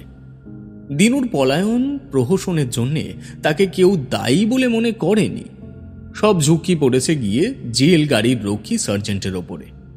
সে যদি বন্দির ওপরে তার দৃষ্টির সমান সজাগ রাখত, তাহলে দিনু পালাবার কোনো সুযোগই পেত না। কাজেই এজন্যে প্রশান্তের মন ক্ষুণ্ণ হবার কথা নয়, কিন্তু মনে মনে এই সত্যটা বারংবার অনুভব করতে পারছিল যে ঘটনাক্ষেত্রে সে নিজেও উপস্থিত থেকে দিনুকে কোনো রকম বাধাই দিতে পারেনি, বরং নকল দিনুকে নিয়ে ব্যস্ত হয়ে থেকে আসল দিনুর পলায়ন পথ করে দিয়েছে আরও সুগম। প্রশান্ত বারংবার মানুষ চক্ষে দর্শন করে। দিনু ডাকাত নিজের আড্ডায় বসে তার গাধামির কথা স্মরণ করে অট্টহাস্যে যেন ঘরের ছাদ ফাটিয়ে দিচ্ছে। সেই বিশ্রী অট্টহাস্য শুনে তার আত্মসম্মান যেন কুঁচকে পড়তে চায়। মনে মনে সে পণ করে, এই বাহাদুরির সুখ বেশি দিন আমি দিনুকে ভোগ করতে দেব না। করব করব করব, আবার তাকে গ্রেপ্তার করব। কিন্তু মনে মনে সে প্রতিজ্ঞা করা যত সহজ, দিনুকে গ্রেপ্তার করা ততটা সহজ নয়। পালিয়ে গিয়ে সে যে কোথায় ডুব মেরেছে তা আবিষ্কার করা যেন অসম্ভব বলে মনে হচ্ছে। এক উপায় ছিল অরুণের এবং তার বাড়ির উপরে সজাগ দৃষ্টি রাখা, কারণ অরুণ আর দিনু পরস্পরকে না দেখে থাকতে পারে না। কিন্তু আজকের ট্রেনে অরুণও করেছে পশ্চিমের দিকে যাত্রা, সুতরাং এদিক থেকেও আর কোনো রকম সূত্র পাওয়ার সম্ভবপর হবে না। তাহলে উপায়? টেবিলের ওপরে একজোড়া পা তুলে দিয়ে চেয়ারে বসে প্রশান্ত ভাবতে আর ভাবতে আর ভাবতে লাগলো। তারপর হঠাৎ টেবিলের ওপর থেকে মেঝের উপরে পা দুটোকে সশব্দে নামিয়ে ফেলে চেয়ার ছেড়ে উঠে একটি ছোটখাটো লম্ফ ত্যাগ করলে এবং তার উল্লাসিত মন যেন সচিৎকার করে বলে উঠলে, ইউরেকা! হয়েছে হয়েছে, একটা উপায় হয়েছে। দিনুর লেখা নীলপত্রের একটা জায়গা তার মনে পড়ে গেল। যতদিন না প্রতিশোধ নিতে পারি, শঙ্করলালকে আমি ভুলব না। এই যে একটা মস্ত সূত্র, কেন সে এটা নিয়ে একবারও মাথা ঘামায়নি? দিনু যখন জিদ ধরেছে শঙ্করলালকে নিশ্চয়ই ছাড়বে না। শঙ্করলাল একাধিকবার তাকে প্রাণে মারবার চেষ্টা করেছিল, তারপর তাকে ধরিয়ে দিয়েছিল বলতে গেলে একরকমই সেই। দিনু যেরকম একরোখা লোক, শঙ্করলালকে নিশ্চয়ই শাস্তি দেবে, সে আর যাই হোক না কেন, নিজের বাক্য রক্ষা করবার স্বার্থে। বহু তিক্ত অভিজ্ঞতার ফলে প্রশান্ত হাড়ে হাড়ে টের পেয়েছে এই পরম সত্যটা। কতদিন সে পুলিশকে আগে থাকতেই জানিয়ে দিয়েছে কোন তারিখ কোন জায়গায় গিয়ে সে চুরি বা ডাকাতি করবে। তারপর বিপদ ও ধরা পড়বার ভয়েও নিজের বাক্য রক্ষা করতে পশ্চাৎপদ হয়নি, পুলিশের চোখের ওপরেই যথাসময়ে কেল্লাফতে করে তবে সে আবার অদৃশ্য হয়েছে। অতএব দিনু অবশ্যই আসবে শঙ্করলালের বাড়িতে, এবং তাকেও যক্ষের মতো আগলে বসে থাকতে হবে শঙ্করলালের বাড়িখানা। কিন্তু এই শঙ্করলাল সম্বন্ধেও সন্দেহ আছে। সবাই বলে সে খুব দানি ও ধার্মিক। দেশের ও দশের মাঝখানে এই অল্প দিনেই তার প্রভাব প্রতিপত্তি যথেষ্ট বেড়ে উঠেছে। কিন্তু তাকে নিয়ে নানা রকম কানাঘুষোও শোনা যায়, যদিও প্রমাণের অভাবে তাকে ধরবার ছোবার উপায় নেই। দিনু বলে বটে শঙ্করলাল বারবার তাকে খুন করবার চেষ্টা করেছে, কিন্তু এক্ষেত্রেও দিনুর মুখের কথা ছাড়া আর কোনো প্রমাণ বা সাক্ষী নেই। কিন্তু শঙ্করলালের দাদা হচ্ছে নামজাদা গুন্ডা মহাদেও, আর পুলিশ গোপনে খুঁজে নিয়ে দেখেছে নানা ব্যাংকের হিসেবে তার জমা টাকার পরিমাণ মাসে মাসে বেড়ে উঠেছে আশ্চর্যভাবেই। তার এত টাকার আমদানি হচ্ছে কোথা থেকে?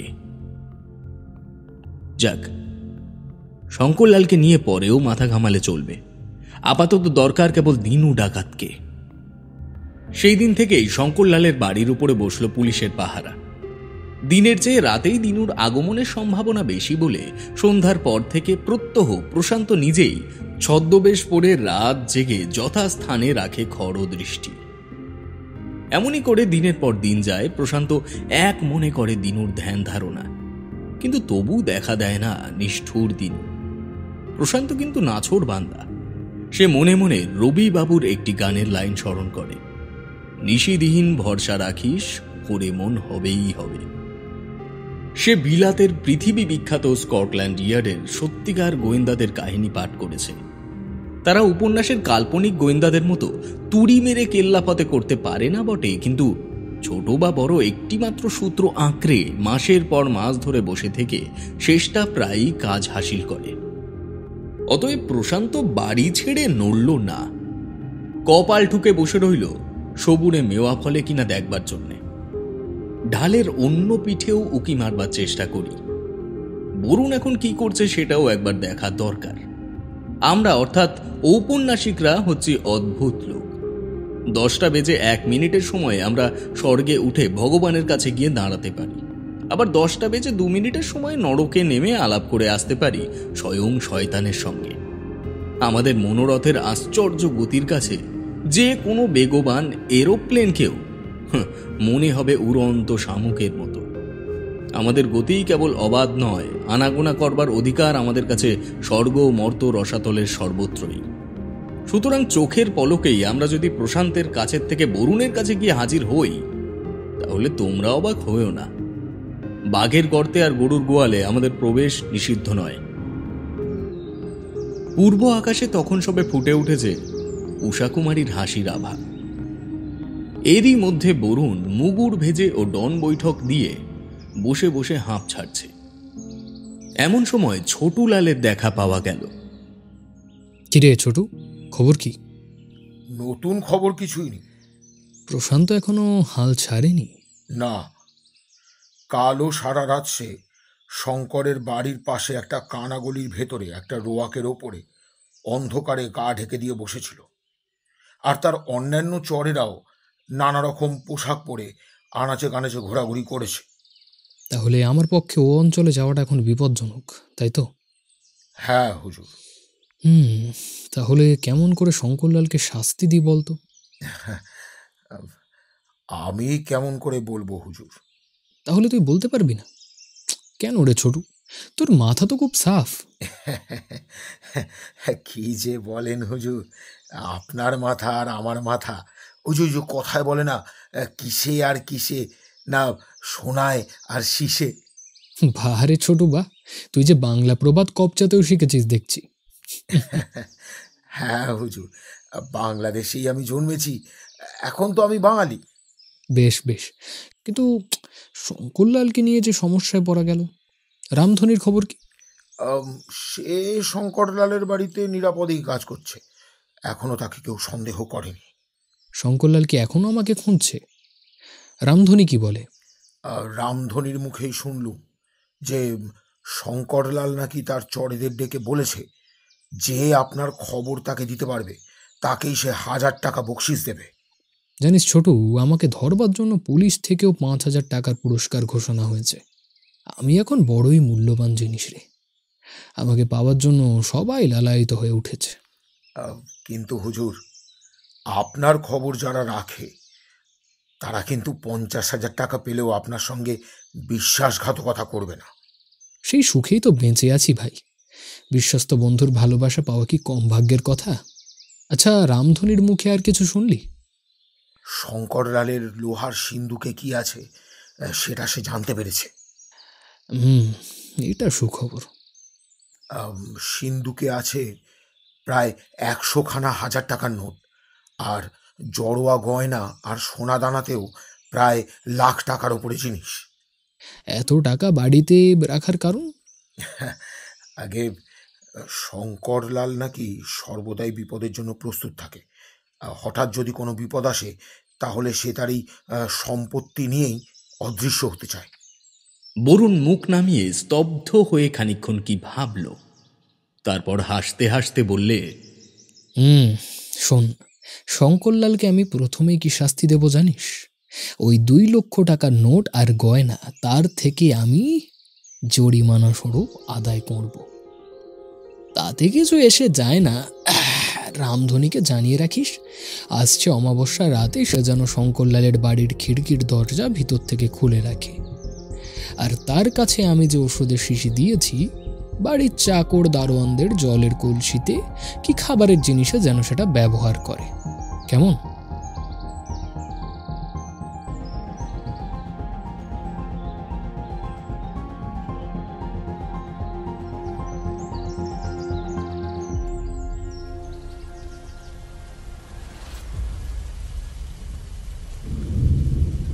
কালো ঘুটঘুটে মুখোশ পড়া অমাবস্যার রাত এসেছে ব্ল্যাক আউটের অন্ধকার মাখা কলকাতার শিয়রে। তার উপরে আজকের অবস্থা আরও ভয়ঙ্কর। শূন্য দিয়ে ছুটে চলেছে কয়লা রাঙা মেঘের পর মেঘ। কড়কড় কড়কড় ডাকছে বজ্র, ঝকমক ঝক জ্বলছে বিদ্যুৎ, ঝড়ঝড় ঝড় ঝরছে বৃষ্টিধারা। বিশ্বের যত কালিমা, যত কোলাহল আর যত অশ্রু জল যেন আজ একসঙ্গে জড়াজড়ি করতে চাইছে। পৃথিবী যেন আজ বিভীষিকার রঙ্গমঞ্চ। শঙ্করলালের অট্টালিকাখানা যেন আজ রাস্তার ওপর থেকে নিশ্চিহ্ন হয়ে গিয়েছে এবং সেই স্থানটা অধিকার করে আছে জমাট বাঁধা অন্ধকার। কিছুই যেন দেখা যায় না, তবু সেই দিকে নিষ্পলক চোখে তাকিয়ে গলির এক ভিজে রোয়াকের উপরে বসে ঠান্ডায় ঠক ঠক করে কাঁপছে প্রশান্ত চৌধুরী, এবং তার আপাদ মস্তক জুড়ে বয়ে যাচ্ছে বৃষ্টির জল। বাজ বৃষ্টি ও ঝোড়ো হাওয়ার শব্দ ছাড়া শহরের কোথাও আর কারুর সাড়া নেই। আজকে যেন মৃত জীবের পৃথিবী। থেকে থেকে প্রশান্তের সন্দেহ হতে লাগলো যে তার অনুচররাও বোধহয় এখান থেকে সরে পড়ে কোনো নিরাপদ জায়গায় মাথা গোজবার আশ্রয় খুঁজে নিয়েছে। স্কটল্যান্ড ইয়ার্ডের বিখ্যাত গোয়েন্দাদের আদর্শ সামনে রেখেও প্রশান্ত আর ধৈর্য ধারণ করতে পারছে না। তার দৃঢ় বিশ্বাস হলো যে এমন ভীষণ রাতে মানুষ দিনু কেন একটা পথের কুকুরও পথে বেরোবার জন্য আগ্রহ প্রকাশ করবে না। সে নিতান্ত নির্বোধ, তাই অন্ধকারে অন্ধ হয়ে বৃষ্টিতে ভিজে আর ঝড়ে কেঁপে কঠিন কোনো ব্যাধিকে আমন্ত্রণ করতে চাইছে। শঙ্করলালের এত বড় বাড়ির একটা ঘরেও আলো জ্বলছে না। জ্বলবে কেন?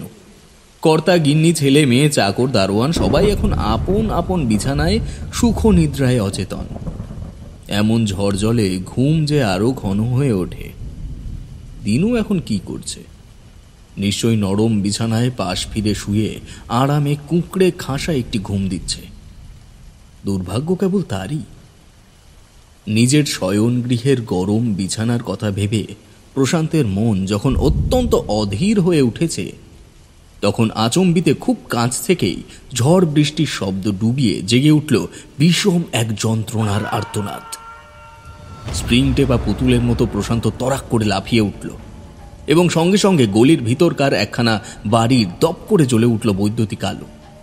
পর মুহূর্তে শোনা গেল দুম করে একটা ভারী দরজা খোলা শব্দ এবং তারপরেই কে চিৎকার করলে, খুন! খুন! খুন! প্রশান্ত রোয়াক থেকে লম্ফ ত্যাগ করে নিচে নেমে সেদিকে ছুটে গেল। টর্চ টিপে দেখলে বাড়ির সদর দরজার সম্মুখে দাঁড়িয়ে একটি বুড়ো ভদ্রলোক থর থর করে কাঁপছেন। বিষম আতঙ্কে তার দুই চক্ষু বিস্ফারিত। প্রশান্ত তাড়াতাড়ি জিজ্ঞেস করলে, হয়েছে কি? কোথায় খুন হয়েছে? বৃদ্ধ জবাব দিতে পারলেন না, কেবল বাড়ির দোতলার দিকে করলেন অঙ্গুলির নির্দেশ। আসুন আমার সঙ্গে। আমি আমি যেতে পারবো না, সে দৃশ্য আমি আমি দেখতে পারবো না। ও ও কি ভয়ানক! কি আশ্চর্য! তাহলে আমাকে পথ দেখাবে কে? পথ পথ দেখাতে হবে না বাবা, পথ দেখাতে হবে না।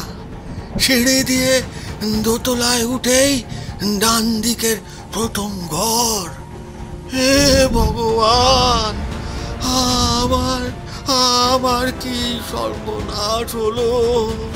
হে ভগবান, কি সর্বনাশ হলো আমার! প্রশান্ত আর দাঁড়ালো না, দ্রুত পদে এগিয়ে সামনে পেলে সিঁড়ির সার। সেখানে এবং বাড়ির উপরে আলো জ্বলছিল। সে টপাটপ সিঁড়িগুলো পার হয়ে দোতলায় গিয়ে হাজির হল। ডান দিকেই বারান্দা ও একখানা আলোকিত ঘর, কিন্তু তার ভিতরটা স্তব্ধ। প্রশান্ত সন্তর্পণে ঘরের ভিতরে প্রবেশ করল, কিন্তু তারপরেই যে দৃশ্য দেখা গেল তাতে প্রাণ মন শিউরে ওঠে। ঘরের এদিক ওদিকে উল্টে পড়ে আছে একটা টেবিল ও খান কয়েক চেয়ার এবং চারিদিকে বিষম ঝটাপটির স্পষ্ট চিহ্ন। মেঝের ওপরে এখানে ওখানে রক্তের ধারা এবং দুই পাশের দুই দেওয়ালের কাছে লম্বা হয়ে পড়ে আছে দুজন পুরুষের রক্তাক্ত দেহ। তাদের আড়ষ্ট মুখ, স্থির দৃষ্টি ও নিস্পন্দন দেহ দেখলেই বুঝতে বিলম্ব হয় না যে তারা আর বেঁচে নেই। কিন্তু হত্যাকারী কোথায়? নিশ্চয় বাড়ির অন্য কোথাও লুকিয়ে আছে। পালাবার আগেই তাকে ধরতে হবে। দোতলায় মোট 4খানা ঘর। রিভলভার বাগিয়ে ধরে প্রশান্ত একে একে 4খানা ঘর খুঁজেও কারুকে দেখতে পেল না। সিঁড়ি দিয়ে আরো উপরে উঠে গেল দোতলা শূন্য ছাদে। বাকি রইল একতলা। এবার নিচে নেমে সে একতলাতেও হত্যাকারীকে আবিষ্কার করতে পারল না, কিন্তু বাড়ির উঠোন পার হয়ে ওপাশে আর একটা দরজা পাওয়া গেল। সে দরজা খোলা। হত্যাকারী যে ওই দরজা খুলেই সরে পড়েছে সে বিষয়ে কোনোই সন্দেহ নেই। প্রশান্ত আবার ছুটে প্রথম দরজার কাছে এলো। বাইরে মুখ বাড়িয়ে সেই বৃদ্ধকে খুঁজতে লাগলো, কিন্তু তার পাত্তা পাওয়া গেল না। তখন তাকে নিয়ে আর মাথা না ঘামিয়ে প্রশান্ত তার সংকেত বাঁশিতে ফুঁ দিলে। তখনই চারিদিক থেকে তার অনুচরেরা ছুটে এলো দ্রুত বেগে। প্রশান্ত বললে, এই বাড়িতে ডবল খুন হয়েছে। জন 4 লোক আমার সঙ্গে এসো, বাকি সবাই এখানে দাঁড়িয়ে থাকো। প্রশান্ত আবার দোতলায় উঠল। সেই ভয়াবহ ঘরের কাছে গিয়ে বললে, এই ঘরেই খুন হয়েছে, ডবল খুন, এক জোড়া লাশ। সকলে ঘরের ভেতরে প্রবেশ করলে। তারপর এদিকে ওদিকে তাকিয়ে প্রশান্তের মুখ চোখ হয়ে উঠল উদ্ভ্রান্তের মতো। দুটো মৃতদেহের একটাও সেখানে নেই। প্রশান্তের সহকারী সবিস্ময়ে জিজ্ঞেস করলে, একজোড়া লাশ কোথায় স্যার? আরে এইখানেই তো দেখে গিয়েছি, কিন্তু কই এখন আর দেখতে পাচ্ছি না তো। কি আশ্চর্য! তাও কি সম্ভব? আপনি ঘর ভুল করেননি তো? আরে না না, নিশ্চয়ই না। যে দেখো না, ঘরময় রক্তে ছড়াছড়ি। ওইখানে একটা লাশ পড়েছিল, আর একটা লাশ ছিল ওইখানে। চেয়ার টেবিল উল্টে পড়ে আছে সেইভাবেই। ঘর আমি ভুল করিনি, ঠিক ঘরেই এসেছি। এমন অদ্ভুত কাণ্ড তো কখনো দেখিনি এর আগে। এবার বুঝেছি। আমি যখন তোমাদের ডাকবার জন্যে নেমে রাস্তায় গিয়েছিলুম, লাশ লোপাট হয়েছে সেই সময়। এই খুন একজনে করেনি, তারা দলে ভারী। বলেন কি স্যার? এমন সাহসী খুনের কথা তো কখনো শুনিনি। পুলিশের চোখের উপর থেকে লাশ লোপাট! ওরে বাবা! চলো চলো, শিগগিরই নিচে চলো, সবাইকে ডাকো। খুনিরা দুটো লাশ নিয়ে এখনো বেশি দূর পালাতে পারেনি। ওই দরজা দিয়ে রাস্তায় বেরিয়ে এখনই ব্যাটাদের পিছন করা যাবে, আর দেরি নয়। এসো এসো এসো। এক এক লাফে 2-3টে করে সিঁড়ি পার হয়ে এবং বাঁশি বাজাতে বাজাতে প্রশান্ত নিচে নেমে গেল। তার পেছনে পেছনে নামলো অন্যান্য পুলিশের লোক। বাড়ির সামনে বাকি যারা দাঁড়িয়ে ছিল, বাঁশির আওয়াজ শুনে তারা সবাই ভিতরে এসে দাঁড়ালো। প্রশান্ত খুব কম কথায় সমস্ত ঘটনা সবাইকে বুঝিয়ে দিয়ে বললে, ওইদিকে দরজা দিয়ে রাস্তায় বেরিয়ে পড়ো। পথে যে কোনো গাড়ি বা যে কোনো লোককে দেখবে সবাইকে পাকড়াও করবে। দেখি দেখি শয়তানদের ধরতে পারি কিনা। বাড়ির ওধারেও প্রথমে একটা সরু গলি, তারপর বড় রাস্তা। গলি পার হয়ে সকলে বেগে বড় রাস্তার উপরে গিয়ে পড়ল। তখনও অমাবস্যার রাত, কাজল মেঘ ও নিষ্প্রদীপ কলকাতার চতুর্দিকে সেই দৃষ্টি অন্ধ করা বিপুল কালিমাকে বিস্তৃত করে রেখেছে। যেদিকে তাকানো যায় কেবল অন্ধকার, অন্ধকার আর অন্ধকার। ঝমঝম বাদল ধারা তখনও ঝরছে, ভৈরব বজ্র তখনও হুঙ্কার দিচ্ছে, উন্মত্ত ঝটিকা তখনও হাহাকার করে ছুটে বেড়াচ্ছে। পথে জনমানব নেই, কোনো গাড়ির শব্দ নেই, একটা কুকুর বিড়ালেরও পদশব্দ নেই। এই প্রচণ্ড অন্ধকারের রাজ্যে কারুকে আবিষ্কার করবার চেষ্টা বৃথা। তবু প্রশান্ত ও তার দলবল দিকে দিকে অনেক দূর পর্যন্ত খুঁজে আর ছুটে বেড়ালো, কিন্তু তাদের সমস্ত পরিশ্রমই হলো ব্যর্থ। এ পৃথিবী আজ যেন কোনো অভাবিত বিভীষিকার ছদ্মবেশ ধারণ করেছে, যার বুক জুড়ে রয়েছে কেবল তিমির সাগরের তরঙ্গের মতো তরঙ্গ। সহকারী বললে, স্যার, বুনো হাঁসরা পালিয়ে গিয়েছে, আর তাদের পিছনে ছুটে লাভ নেই। এখন কি করব বলুন? হ্যাঁ, এসেছিলাম দিনুর খোঁজে, কিন্তু সে তো হয়েছে ডুমুরের ফুল। তার উপরে ঘাড়ে চাপলো আর একটা ডবল খুনের মামলা, আমারই বরাত। চলো আর একবার শঙ্করলালের বাড়ির ওদিকেই যাই। ইতিমধ্যে প্রায় 10 মিনিট কেটে গিয়েছে, কিন্তু খানিক দূর অগ্রসর হয়েই তারা সবিস্ময়ে দেখলে শঙ্করলালের বাড়ির সম্মুখটা আলোয় আলোয় সমুজ্জ্বল হয়ে উঠল আচম্বিতে। তারপরেই শোনা গেল যেন কাদের উত্তেজিত কণ্ঠস্বর। ধাঁ করে প্রশান্তের মাথার ভেতর দিয়ে খেলে গেল একটা বিশেষ সন্দেহের বিদ্যুৎ। সে প্রায় অবরুদ্ধ স্বরে বললে, আমার সঙ্গে ছুটে এসো শিগগিরই। অনেকগুলো ভারী ভারী দ্রুত পদশব্দে চারিদিক কাঁপিয়ে পুলিশ বাহিনী উপস্থিত হলো শঙ্করলালের অট্টালিকার সামনে। রাস্তায় দাঁড়িয়েই তারা দেখতে পেল এতক্ষণ যে বাড়ি মগ্ন হয়েছিল অন্ধকারের অতলে, এখন তার উপরকার ঘরে ঘরে ছুটোছুটি করছে লোকের পর লোক, এবং তারা চিৎকারও করছে নানান রকম কণ্ঠস্বরে। নিশ্চয়ই বাড়ির ভেতরে আজ ঘটেছে কোনো অসাধারণ ঘটনা। প্রশান্ত দৌড়ে গিয়ে শঙ্করলালের বাড়ির ফটকের ওপরে ধাক্কা মারতে মারতে চিৎকার করে বললে, ফটক খোলো, ফটক খোলো, এখানে এত গোলমাল কিসের? বাড়ির ওপর থেকে কর্কশ্বরে চেঁচিয়ে কে বললে, কে তোমরা, কি চাও? কি হয়েছে এখানে? আমরা পুলিশের লোক। অপেক্ষা করুন, আমি ফটক খুলে দিচ্ছি। মিনিট খানিকের মধ্যেই নিচে নেমে ফটক খুলে দিল স্বয়ং শঙ্করলাল। প্রশান্ত টর্চের আলোক শিখা তার মুখের ওপরে নিক্ষেপ করে বললে, আপনি বোধহয় শঙ্করবাবু? হ্যাঁ। কি হয়েছে বলতে পারেন? আমার লোহার সিন্দুক থেকে 2 লক্ষ টাকা চুরি গিয়েছে। 2 লক্ষ টাকা চুরি গিয়েছে? কেমন করে? তা বলতে পারি না। চোরেরা কিন্তু আমার লোহার সিন্দুক খুলেছে, চুরি করেছে আর পালিয়েও গিয়েছে। চোরেরা কেমন করে আপনাদের বাড়ি ঢুকলো? শুনেছি আপনার অনেক দারোয়ান আর চাকর আছে, তা তারা কি চোরেদের সাড়া পায়নি? তারা করছিলটা কি? তারা ঘুমোচ্ছিল, তারা এখনো ঘুমোচ্ছে। অনেক ডাকাডাকি করেও তাদের জাগাতে পারছি না। মনে হচ্ছে তাদের কেউ কিছু খাইয়েছে। আপনি কেমন করে চুরির খবর পেলেন? মানে আপনিও তো নিশ্চয়ই ঘুমোচ্ছিলেন। আগে হ্যাঁ, আমি তো ঘুমোচ্ছিলাম, কিন্তু হঠাৎ কোনো শব্দ শুনেই হোক বা যে কোনো কারণেই হোক আমার ঘুমটা ভেঙে গেল। মনে কেমন সন্দেহ হলো। তাড়াতাড়ি দরজা খুলে বাইরে বেরিয়ে দেখি 4-5 জন লোক ছুটে তেতলা থেকে নিচের দিকে নেমে গেল। আমিও ওদের পিছনে পিছনে নেমে এলুম, কিন্তু তাদের আর দেখতে পেলুম না। নিচে এসে দেখি বাড়ির খিড়কি দরজাটা খোলা রয়েছে। প্রশান্ত মূর্তির মতো দাঁড়িয়ে রইল, তার মুখ দিয়ে আর কোনো কথা ফুটল না। শঙ্করলাল বললে, আপনি আমাকে চেনে না বোধহয়, কিন্তু আমি আপনাকে চিনি।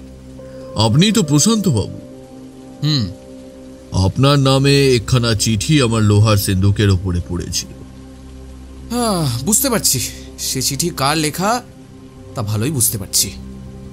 একখানা নীল রঙের খাম, ওপরে লাল কালিতে আপনার নাম লেখা।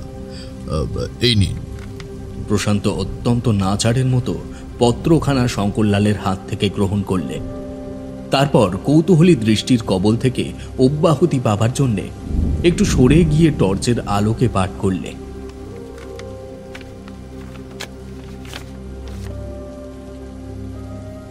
ভাই প্রশান্ত, তুমি ঢেকিশাল দিয়ে কটকে যাবার চেষ্টায় ছিলে না, কিন্তু পারলে কি? তোমার যুক্তি ছিল এই, যেহেতু শঙ্করলালের বাড়িতে হবে আমার আবির্ভাব, সেই হেতু ওখানে পাহারা দিলেই তুমি করবে আমাকে লাভ, তাই তো? কিন্তু এটা হচ্ছে উল্টো যুক্তি। তুমি কি ভেবেছো তোমার গতিবিধির উপরেও নজর রাখিনি? যে ব্যাধের ফাঁদে পা দিয়ে আমার এই বহু কষ্টার্জিত স্বাধীনতা থেকে বঞ্চিত হব, এমন কাঁচা ছেলে আমি নই। স্বাধীনতাকে আমি বরাবরই ভালোবাসতাম, কিন্তু অধীনতার যাতনা যে কতখানি মর্মান্তিক তোমার বাঁধন দড়ি পায়ে পড়বার আগে আমি ভালো করে অনুভব করতে পারিনি। 7 মাস কাল আমি ছিলুম ইচ্ছার বিরুদ্ধেও ফিরিঙ্গি রাজার অতিথি। সেই 7 মাস ব্যাপী দুঃস্বপ্নকে ভুলবার নয়, আমি জীবনেও ভুলব না। এবার ধরা পড়বার আগে করব আত্মহত্যা। তোমার বিদ্যা বুদ্ধির দৌড় তো আমি জানি, তাই বুঝে সুঝে আজ আমি পেতেছিল ব্যাধ ভোলানো ফাঁদ। এতক্ষণে ব্যাপারটা তুমি যে কতক আন্দাজ করতে পেরেছ সেই বিষয়ে সন্দেহ নেই, কিন্তু বোধহয় এখনো তোমার কাছে সব রহস্য পরিষ্কার হয়ে যায়নি। আচ্ছা, আমি সংক্ষেপে বুঝিয়ে বলছি। খুন খুন চিৎকার শুনে বন্য মহিষের মতন গলির যে বাড়িখানার দিকে তুমি ধাবিত হয়েছিলে, কিছুকাল আগে ওখানে ভাড়া নিয়েছি আমি। কেন জানো? শঙ্করলালের আর তোমাদের উপরে তীক্ষ্ণ দৃষ্টি রাখবার জন্য। কতদিন যে আমি তোমারই মতন সজাগ পাহারাওয়ালার সম্মুখ দিয়ে ওই বাড়িতে গিয়ে ঢুকেছি তার আর সংখ্যা নেই। তোমার ধ্যানের ঠাকুর তোমারই সামনে দিয়ে চলে গিয়েছে, আর তুমি হতভাগ্য বসে বসে দেখেছো কেবল অন্ধকারের স্বপ্ন। অবশ্যই এ কথা বললেও চলবে না যে আমি ছদ্মবেশ ধারণ করেছিলাম। তারপর শোনো, ও বাড়ির দোতলায় উঠে তুমি 2টো লাশ দেখেছিলে, তাই তো? কিন্তু তারা মরা নয়, জ্যান্ত মানুষ। তারা মৃত্যুর ভান করেছিল মাত্র। যা দেখে তুমি মনে করেছো রক্ত, তা হচ্ছে রাঙা রং, অর্থাৎ ওখানে কোনো খুন হয়নি। যেই তুমি সাহায্যের জন্য বাড়ির বাইরে এলে, অমনি মরা উঠে খিড়কির দরজা দিয়ে চম্পট দিলে। তারপর তোমরা যখন লাশ ও খুনির খোঁজে দিকবিদিক ছুটাছুটি আরম্ভ করেছ, সেই ফাঁকে আমি ঢুকেছিলাম শঙ্করলালের বাড়ির ভিতরে। কোন কৌশলে তা বলবো না, কারণ সেটা আমার গুপ্ত কথা। আমার পরিকল্পনা ভালো লাগছে? তাহলে আর একটা কথাও শুনে রাখো। আমার এই পরিকল্পনা সফলতা সম্বন্ধে আমি এতটা নিশ্চিত যে কোনো ঘটনা ঘটবার আগেই, অর্থাৎ ঘটনা ক্ষেত্রে যাত্রা করবার আগেই তোমার জন্যই পত্র রচনা করতে বসে আমার মূল্যবান সময় নষ্ট করছি। এইবারে আজকের ঘটনাগুলোর পিছনে কি অর্থ আছে বোঝবার চেষ্টা করো। এখন বলো দেখি, আজ তোমার প্রতিটি কার্যের কর্মকর্তা ছিল কে? তুমি না আমি? আজ তুমি নিজের ইচ্ছায় একটিও কাজ করো না। আমি যা যা হুকুম করেছি পরম অনুগতের মতন তুমি তার প্রত্যেকটি পালন করেছ, একবারও অবাধ্য হওনি।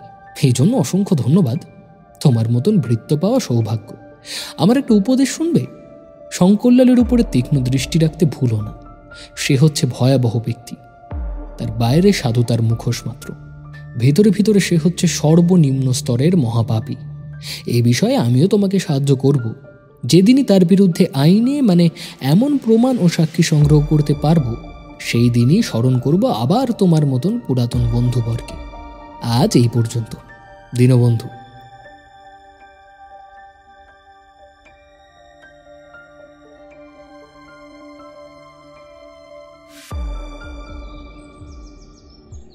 আমি তার মুন্ডু চাই, দিনুর মুন্ডু।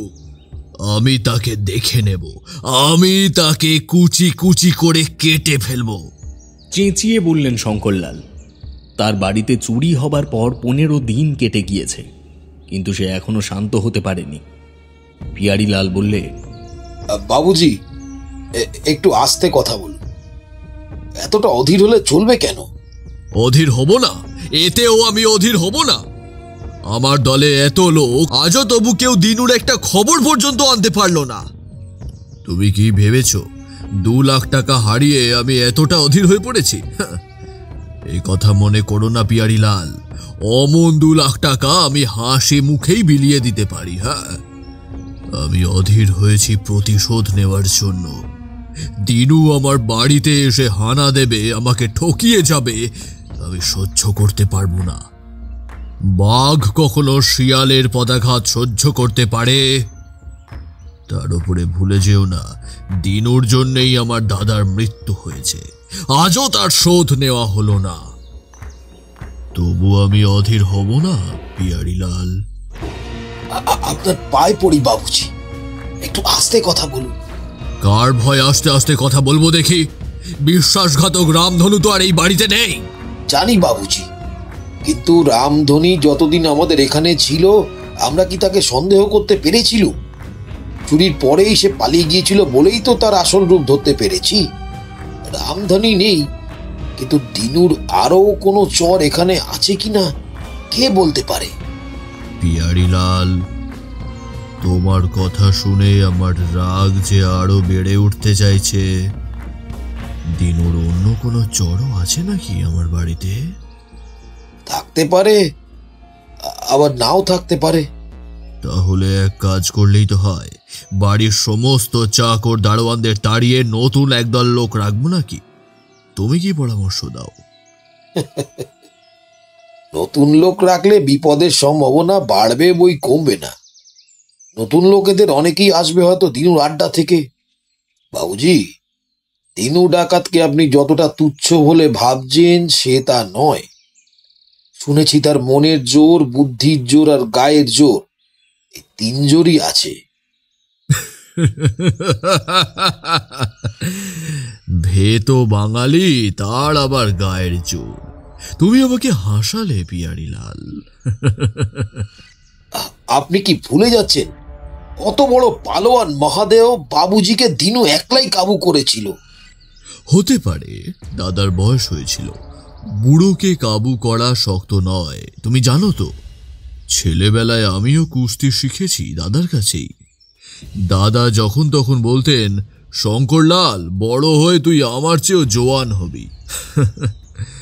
আমি জোর গলায় বলতে চাই, দিনুর মতো বাঙালিকে আমি ঠিক খোকার মতো তুলে আছাড় মারতে পারি। এ খালি আমার মুখের কথা নয়, ভগবান যদি দিন দেন, তুমি সচক্ষে তাহলে দেখে যেতে পারবে আমার কথা সত্যি কিনা। এই সময় ঘরের দরজার বাহির থেকে কড়াঘাত হলো।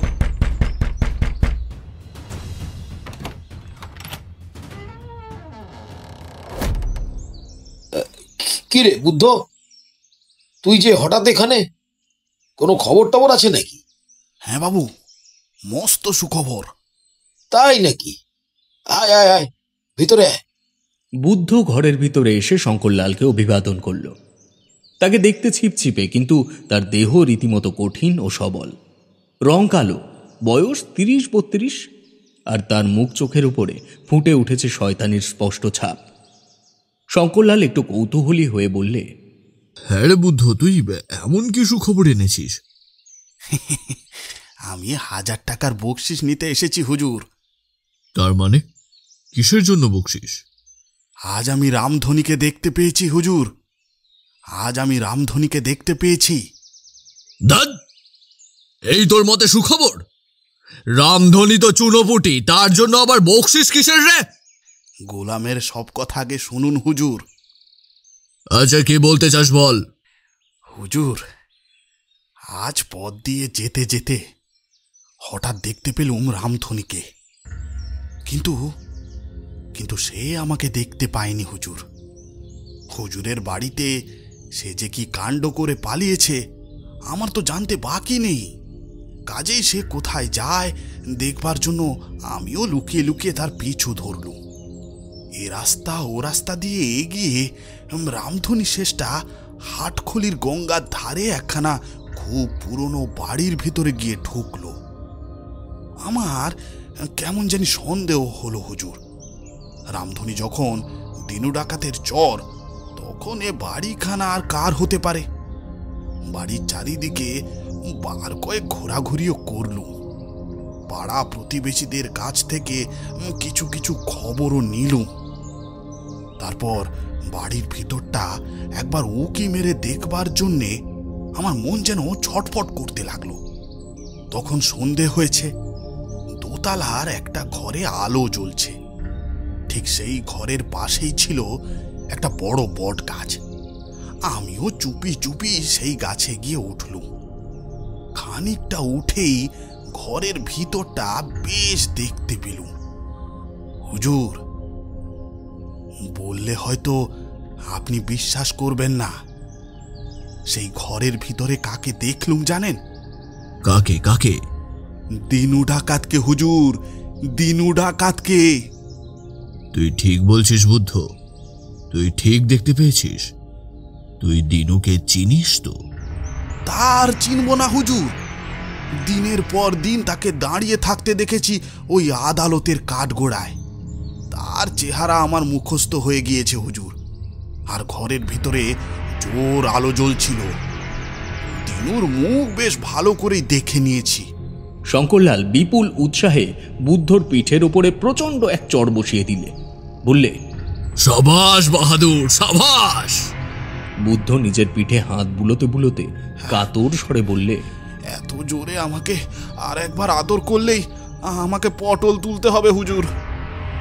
আচ্ছা, আর চড় মেরে আদর করব না। এখন বল দেখি, দিনু কি করছিল? শুয়েছিল হুজুর, শুয়েছিল। বিছানার উপরে চাদরে বুক পর্যন্ত ঢেকে শুয়েছিল। দেখেই মনে হলো তার খুব শক্ত ব্যায়ামও হয়েছে হুজুর। রামধনী তাকে ওষুধও খাইয়ে দিচ্ছে, তাও আমি দেখে এসেছি হুজুর। দিনু বোধহয় বিছানা ছেড়ে নামতে পারে না। জয় মা ভবানী, জয় মা কালী। তাহলে আজ রাত্রেই দেব নরবলি। আজ 15 দিন ধরে সারাক্ষণ যে আশার স্বপ্ন আমি দেখে আসছি, তাই সফল করে তুলব। দিনুকে বধ করব। হ্যাঁ হ্যাঁ, আমি নিজেই বধ করব, এমনি এমনি করে। বলেই সে আত্মবিস্মিতের মতো 2 হাত বাড়িয়ে বুদ্ধর গলা টিপে ধরতে গেল। কিন্তু বুদ্ধ ভারী হুঁশিয়ার ব্যক্তি, তড়াক করে এক লাফ মেরে শঙ্করলালের নাগালের বাইরে গিয়ে পড়ল। পিয়ারিলাল তাড়াতাড়ি শঙ্করলালের 2 হাত চেপে ধরে বললে, আরে শান্ত হন বাবুজি, শান্ত হন। আরে বুদ্ধকে আপনি দিনু মনে করবেন না। হুজুর, হুজুর, আজ আর আমি বকশিস চাই না। আমি কাল আবার আসবো। হ্যাঁ, আমি কাল আবার আসবো হুজুর। তুই চুপ করে দাঁড়া ওখানে। তোকে আজ আমার সঙ্গে দিনুর বাড়িতে যেতে হবে। পিয়ারিলালও যাবে, আরো কেউ কেউ যাবে। আজ আর কিছুতেই দিনুকে আমি ছাড়বো না। বাবুজি, আপনার হুকুম আমরা সবাই মানতে রাজি আছি, কিন্তু এইসব গোলমালের ভিতরে আপনার মতো লোকের যাওয়া উচিত কি? প্রতিহিংসা চাই, প্রতিহিংসা চাই। দিনুকে স্বহস্তে বধ করতে না পারলে আমার মন তৃপ্ত হবে না। আজ আমি দেখব সেই ভেতো বাঙালি কতটুকু শক্তি ধরে। আমি একখানা করে তার দেহের প্রত্যেকটা হাড় ভেঙে গুঁড়িয়ে দেব। তার জিভ টেনে বার করব, তার 2 চোখ আমি উপড়ে নেব।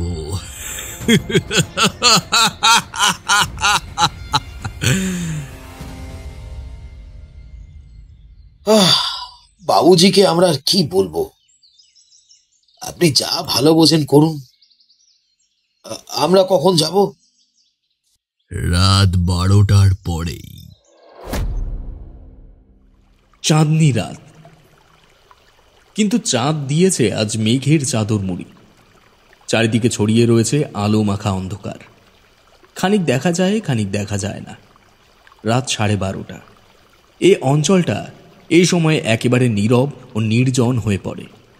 খালি শোনা যায় গঙ্গার সুমধুর কলধ্বনি। চাঁদ মুখ না ঢাকলে গঙ্গাকে দেখায় যেন নর্তকী। সে তালে তালে নাচে, আর তার হীরক খচিত জল নুপুর করে ঝকমক ঝকমক। কিন্তু আজ হাড়া চাঁদের শোকে গঙ্গাকে দেখাচ্ছে যেন বিধবার সাদা কাপড়ের মতো। তার বুকে নেই আলোক রেণু, নেই কোনো চাঞ্চল্য। একখানা মাঝারি বাড়ি, সেকেলে ময়লা ফাটল ধরা। তার দোতলায় একখানি মাত্র ঘরে জ্বলছে উজ্জ্বল আলো। খোলা জানলার ওই ঔজ্জ্বল্যটুকু না থাকলে মনে হতো এই বাড়িতে কেউ বাস করে না, কারণ বাড়ির আর সব দরজা জানলা বন্ধ এবং তার ভিতরটাও একেবারে নিসার। একদিকে এক টুকরো খোলা জমি, বাড়ির গা ঘেঁষে দাঁড়িয়ে আছে বেশ বড়সড় একটা বট গাছ, এবং সেই গাছের তলায় দেখা যাচ্ছে যেন কয়েকটা অন্ধকারের ছায়ামূর্তি। এরা হচ্ছে শঙ্করলাল ও তার দলবল। তারা ফিসফিস করে কি পরামর্শ করছে। দলের যারা প্রধান এবং বুদ্ধি ও শক্তির জন্য যাদের সুনাম আছে, শঙ্করলাল কেবল তাদেরই সঙ্গে করে নিয়ে এসেছে। গুনতিতে তারা 8 জন। শঙ্করলাল বলছে, পিয়ারিলাল, বুদ্ধর কথা মিথ্যা নয়। গাছে চড়ে আমিও এইমাত্র দেখলুম একখানা খাটের ওপরে বুক পর্যন্ত মুড়ি দিয়ে যে লোকটা ঘুমোচ্ছে সে দিনু ডাকাত ছাড়া আর কেউ হতেই পারে না। আমি আরেকটা ব্যাপারও লক্ষ্য করেছি, দিনুর ঘরের দরজা খোলা। কি জানি বাবুজি, আমার মন কেমন খুঁতখুত করছে। তোমার মন খুঁতখুত করছে কেন? মনে হচ্ছে ও বাড়িতে ঢুকলে আমরা বিপদে পড়তে পারি। কি বিপদ? জানি না। ও তোমার মনের ভ্রম। ধরুন বাড়ির ভিতরে দিনুর দল যদি আমাদের চেয়েও ভারী হয়। সন্ধ্যের সময় আমি এ পাড়ায় খবর নিয়ে জেনেছি বাড়ির ভিতরে 2 জন চাকর আর দিনু ছাড়া অন্য কেউ থাকে না হুজুর। শুনলে তো পিয়ারিলাল? পিয়ারিলাল জবাব দিলে না। শঙ্করলাল বললে, এখন কথা হচ্ছে বাড়ির ভেতরে ঢুকি কেমন করে? সদর বন্ধ, দরজা ভাঙা তো চলবে না। দলের একজন বললে, সর্দারজি, আমি একটা দড়ি এনেছি। अगर आप हुकुम करे तो সেই দড়ি দিয়ে আমি ছাদের উপর উঠতে পারি। কেমন করে? वो जो पानी का नल है उसके सहारे। আরে বাবা, তাহলে তো আর কোনো ভাবনাই থাকে না। আমি ছাদে উঠে সিঁড়িটা নামিয়ে দিচ্ছি খন, তারপর। থাক, আর বলাই বাহুল্য। এখন তাড়াতাড়ি ছাদে ওঠ দেখি বাবু। লোকটা কাঁচের নল ধরে এত সহজে ছাদে গিয়ে উঠল যে দেখলে আশ্চর্য হতে হয়। তারপর দড়ির সিঁড়ি ছাদ থেকে মাটি পর্যন্ত ঝুলে পড়ল। মিনিট কয় পরেই দেখা গেল ছাদের উপরে উঠে দাঁড়িয়ে আছে শঙ্করলাল ও তার দলবল। শঙ্করলাল চারিদিকে একবার চোখ বুলিয়ে নিয়ে বললে, ওই তো দেখছি ছাদের সিঁড়ি। বুদ্ধ, তুই পা টিপে টিপে নিচে নেমে যা, তারপর সদর দরজাটা খুলে রাখ। কি জানি কোনো যদি হাঙ্গামা হয় পালাবার রাস্তা সাফ থাকবে। তুই সেখানেই দাঁড়িয়ে পাহারা দিবি, বুঝেছিস? বুদ্ধ তখনই ছাদের ওপর থেকে অদৃশ্য হল। পিয়ারিলাল বললে, বাবুজি, একটা কথা রাখবেন। কি কথা? আবার কি আমাকে ফিরে যেতে অনুরোধ করবে? না বাবুজি। তাহলে বলো। দিনুকে জাগাবেন না। ভোজালির এক কোপে তার মুন্ডুটা ধর থেকে উড়িয়ে দিন। কেন বলো দেখি? এটা একে বেপাড়া, তাই শত্রুপুরী। যত চুপি চুপি আর তাড়াতাড়ি গাছ ছাড়া যায় ততই ভালো। ঠিক বলেছ পিয়ারিলাল, আমিও তাই ভাবছিলাম। বেশ, খালি তুমি আমার সঙ্গে এসো, বাকি সবাই ছাদের ওপরেই থাকো। তোমাদের দরকার হলে আমি ডাকবো, কিন্তু বোধহয় দরকার হবে না। এসো পিয়ারিলাল। শঙ্করলাল ভোজালিখানা বার করে হাতে নিয়ে অগ্রসর হল। পিয়ারিলাল চলল পেছনে পেছনে। সিঁড়ি বেয়ে তারা দোতলায় নামল। তারপর দাঁড়িয়ে কান পেতে শুনতে লাগল। কোথাও কোনো সাড়া নেই। বাড়ি ভরা এক ভীরু স্তব্ধতা যেন নর রক্তের কলঙ্ক মাখবার জন্যে প্রস্তুত হয়ে আছে। নিশ্চন্দ্র রাত্রির খানিকটা যেন বাড়ির ভেতরে ঢুকে ব্যাপার দেখে শিউড়ে শিউড়ে উঠছে আতঙ্কে। পিয়ারিলালের গা টিপে শঙ্করলাল একদিকে অঙ্গুলি নির্দেশ করে দেখলে একটা খোলা দরজা দিয়ে বাইরের বারান্দায় এসে পড়েছে খানিকটা আলো। পিয়ারিলাল অস্ফুট স্বরে বললে, বোধহয় ওই ঘর। চুপ। নিঃশব্দে এগিয়ে তারা দরজার কাছে গিয়ে দাঁড়ালো। পাশ থেকে ঘরের ভেতরে উকি মারলে। হ্যাঁ, তারা যথাস্থানেই আছে এবং এসেছে। বিছানার উপরে ওই যে দিনু ডাকাত নিশ্চিন্ত মুখে উপভোগ করছে নিদ্রা সুখ। আহা আহা, সে জানে না তার ঘুম আর এই জীবনে ভাঙবে না। সাবধানে দুজনে ঘরের মধ্যে ঢুকল। শঙ্করলাল বিছানার পাশে গিয়ে দাঁড়ালো। তার চোখে জ্বলছে হত্যার আগুন, তার মুখে ফুটেছে পিশাচের হাসি। ভোজালিখানা ধীরে ধীরে মাথার উপরে তুলে সে লক্ষ্য স্থির করলে। পর মুহূর্তেই বিদ্যুৎ বেগে ভোজালি নামালো নিচের দিকে এবং পর মুহূর্তে দিনুর ছিন্ন মুন্ডু ছিটকে সশব্দে লুটিয়ে পড়ল গৃহতলে। এবং পর মুহূর্তেই পিছনে গম্ভীর স্বর শোনা গেল, এখনই মাথার উপরে হাত তুলে স্থির হয়ে দাঁড়াও। একটু নড়লে বা টু শব্দ করলেই কুকুরের মতন গুলি করে মেরে ফেলবো। ভীষণ বিস্ময়ে ও সচমকে দুই মূর্তি পিছন ফিরে দেখলে এই মাত্র যার মুন্ডচ্ছেদ করা হলো ঘরের ভেতরে দাঁড়িয়ে আছে সেই দিনু ডাকাত স্বয়ং, এবং তার দুই হাতে দুই রিভলভার। এ কি স্বপ্ন, এ কি ভেলকি, এ কি সত্য? বাহির থেকে ভিতরে প্রবেশ করলে আরো 4 জন লোক, তাদেরও প্রত্যেকের হাতে একটা করে রিভলভার। বরুণ বললে, মনে হচ্ছে তোমাদের ছাতের শ্যাঙারদের ডাকবে। ও আশা ত্যাগ করো বন্ধুগণ, ও আশা ত্যাগ করো। তাদের অবস্থাও এতক্ষণে তোমাদের মতনই হয়েছে। সিংহের গর্তে ঢুকলে ভেড়া কখনো পালাতে পারে? ছোটলাল, এদের কাছ থেকে অস্ত্র কেড়ে নে, এদের হাত পা বেঁধে ফেল। তখনও শঙ্করলালের ও পিয়ারিলালের আচ্ছন্ন আর হতভম্ব ভাব কেটে যায়নি। তারা বিনা বাধায় আত্মসমর্পণ করলে। তাদের হাতে পায়ে পড়ল কঠিন দড়ির বাঁধন। বরুণ হাসতে হাসতে বললে, শঙ্করলাল, এখনো অবাক হয়ে কি ভাবছো বলো দেখি? ভাবছো আমার কাঁটা মুন্ডু কেমন করে আবার জোড়া লাগলো, তাই তো? পেছনের দিকে চেয়ে দেখো, তুমি হত্যা করেছো আমার এক মোমে গড়া প্রতিমূর্তিকে। শঙ্করলাল মুখ ফিরিয়ে চকিত চোখে দেখল প্রতিমূর্তির কাটা মুন্ডুটা নিশ্চিন্ত ঘুমন্ত মুখে মাটির উপরে পড়ে রয়েছে। তার গলদেশে এক ফোঁটাও রক্ত নেই। গভীর আক্ষেপে সে ফেললে একটা সুদীর্ঘ নিঃশ্বাস। বরুণ অট্টহাস্য করে বললে, দীর্ঘশ্বাস ত্যাগ করছো বৎস, তোমার দুঃখে আমিও সহানুভূতি প্রকাশ করছি। এতক্ষণ পরে শঙ্করলাল মৌনব্রত ত্যাগ করলে। নিজের সঙ্গীর দিকে ফিরে ভাঙা ভাঙা গলায় বললে, পিয়ারিলাল, আমরা বোকার মতো ফাঁদে পড়ে গিয়েছি। বাবুজি, আমি তো আপনাকে আগেই সাবধান করে দিয়েছিলুম। কেন আপনি আমার কথা শুনলেন না? কেন আপনি এখানে এলেন? তুমি সাবধান করে দিয়েছিলে নাকি? ভেলামোর শুভাকাঙ্ক্ষী রে। কিন্তু বাবু, তুমি ভুলে যাচ্ছ কেন? আসন্ন কালে মানুষের বিপরীত বুদ্ধি হয়। ওহে দিনু ডাকাত, ভারী যে তোমার চ্যাটাং চ্যাটাং কথা দেখছে। তুমি আমাদের নিয়ে কি করতে চাও শুনি? কি করব? আমাকে নিয়ে তুমি যা করতে চেয়েছিলে। তুমি আমাদের খুন করবে? আমি তোমাদের ফাঁসি কাঠে ঝোলাবো, যেমন ঝুলিয়েছিলুম তোমার গুণধর বড় দাদা মহাদেবকে। কি বললে দিনু ডাকাত? আমি নামে ডাকাত হতে পারি, কিন্তু ডাকাতি করি নরকের কীটদের উপর, আর সেই টাকা বিলিয়ে দিই গরিব সাধুদের ভিতরে। আমি তোর মতন জাল জুয়াচড়ি গুন্ডামি করি না। জীবনে কোনোদিন মানুষের রক্তে কলঙ্কিত করিনি আমার হাত। আজ আমি তোর সাধুতার ঘোমটা খুলে দুনিয়াকে দেখাতে চাই আড়ালে রয়েছে কি কুৎসিত বিভৎসতা, কি জঘন্য পশুত্ব, কি অসম্ভব শয়তানি।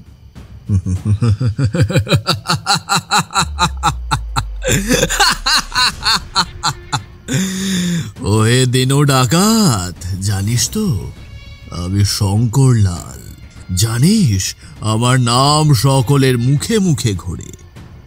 জানিস আমার দানের কথা? তুই যেসব কথা বললি তার প্রমাণ কোথায়?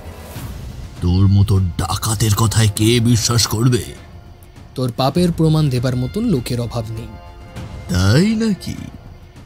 তোর সঙ্গে আজ যে দুর্লভ জীবগুলিকে পাকড়াও করেছি, তোর বিরুদ্ধে সাক্ষী দেবে তারাই।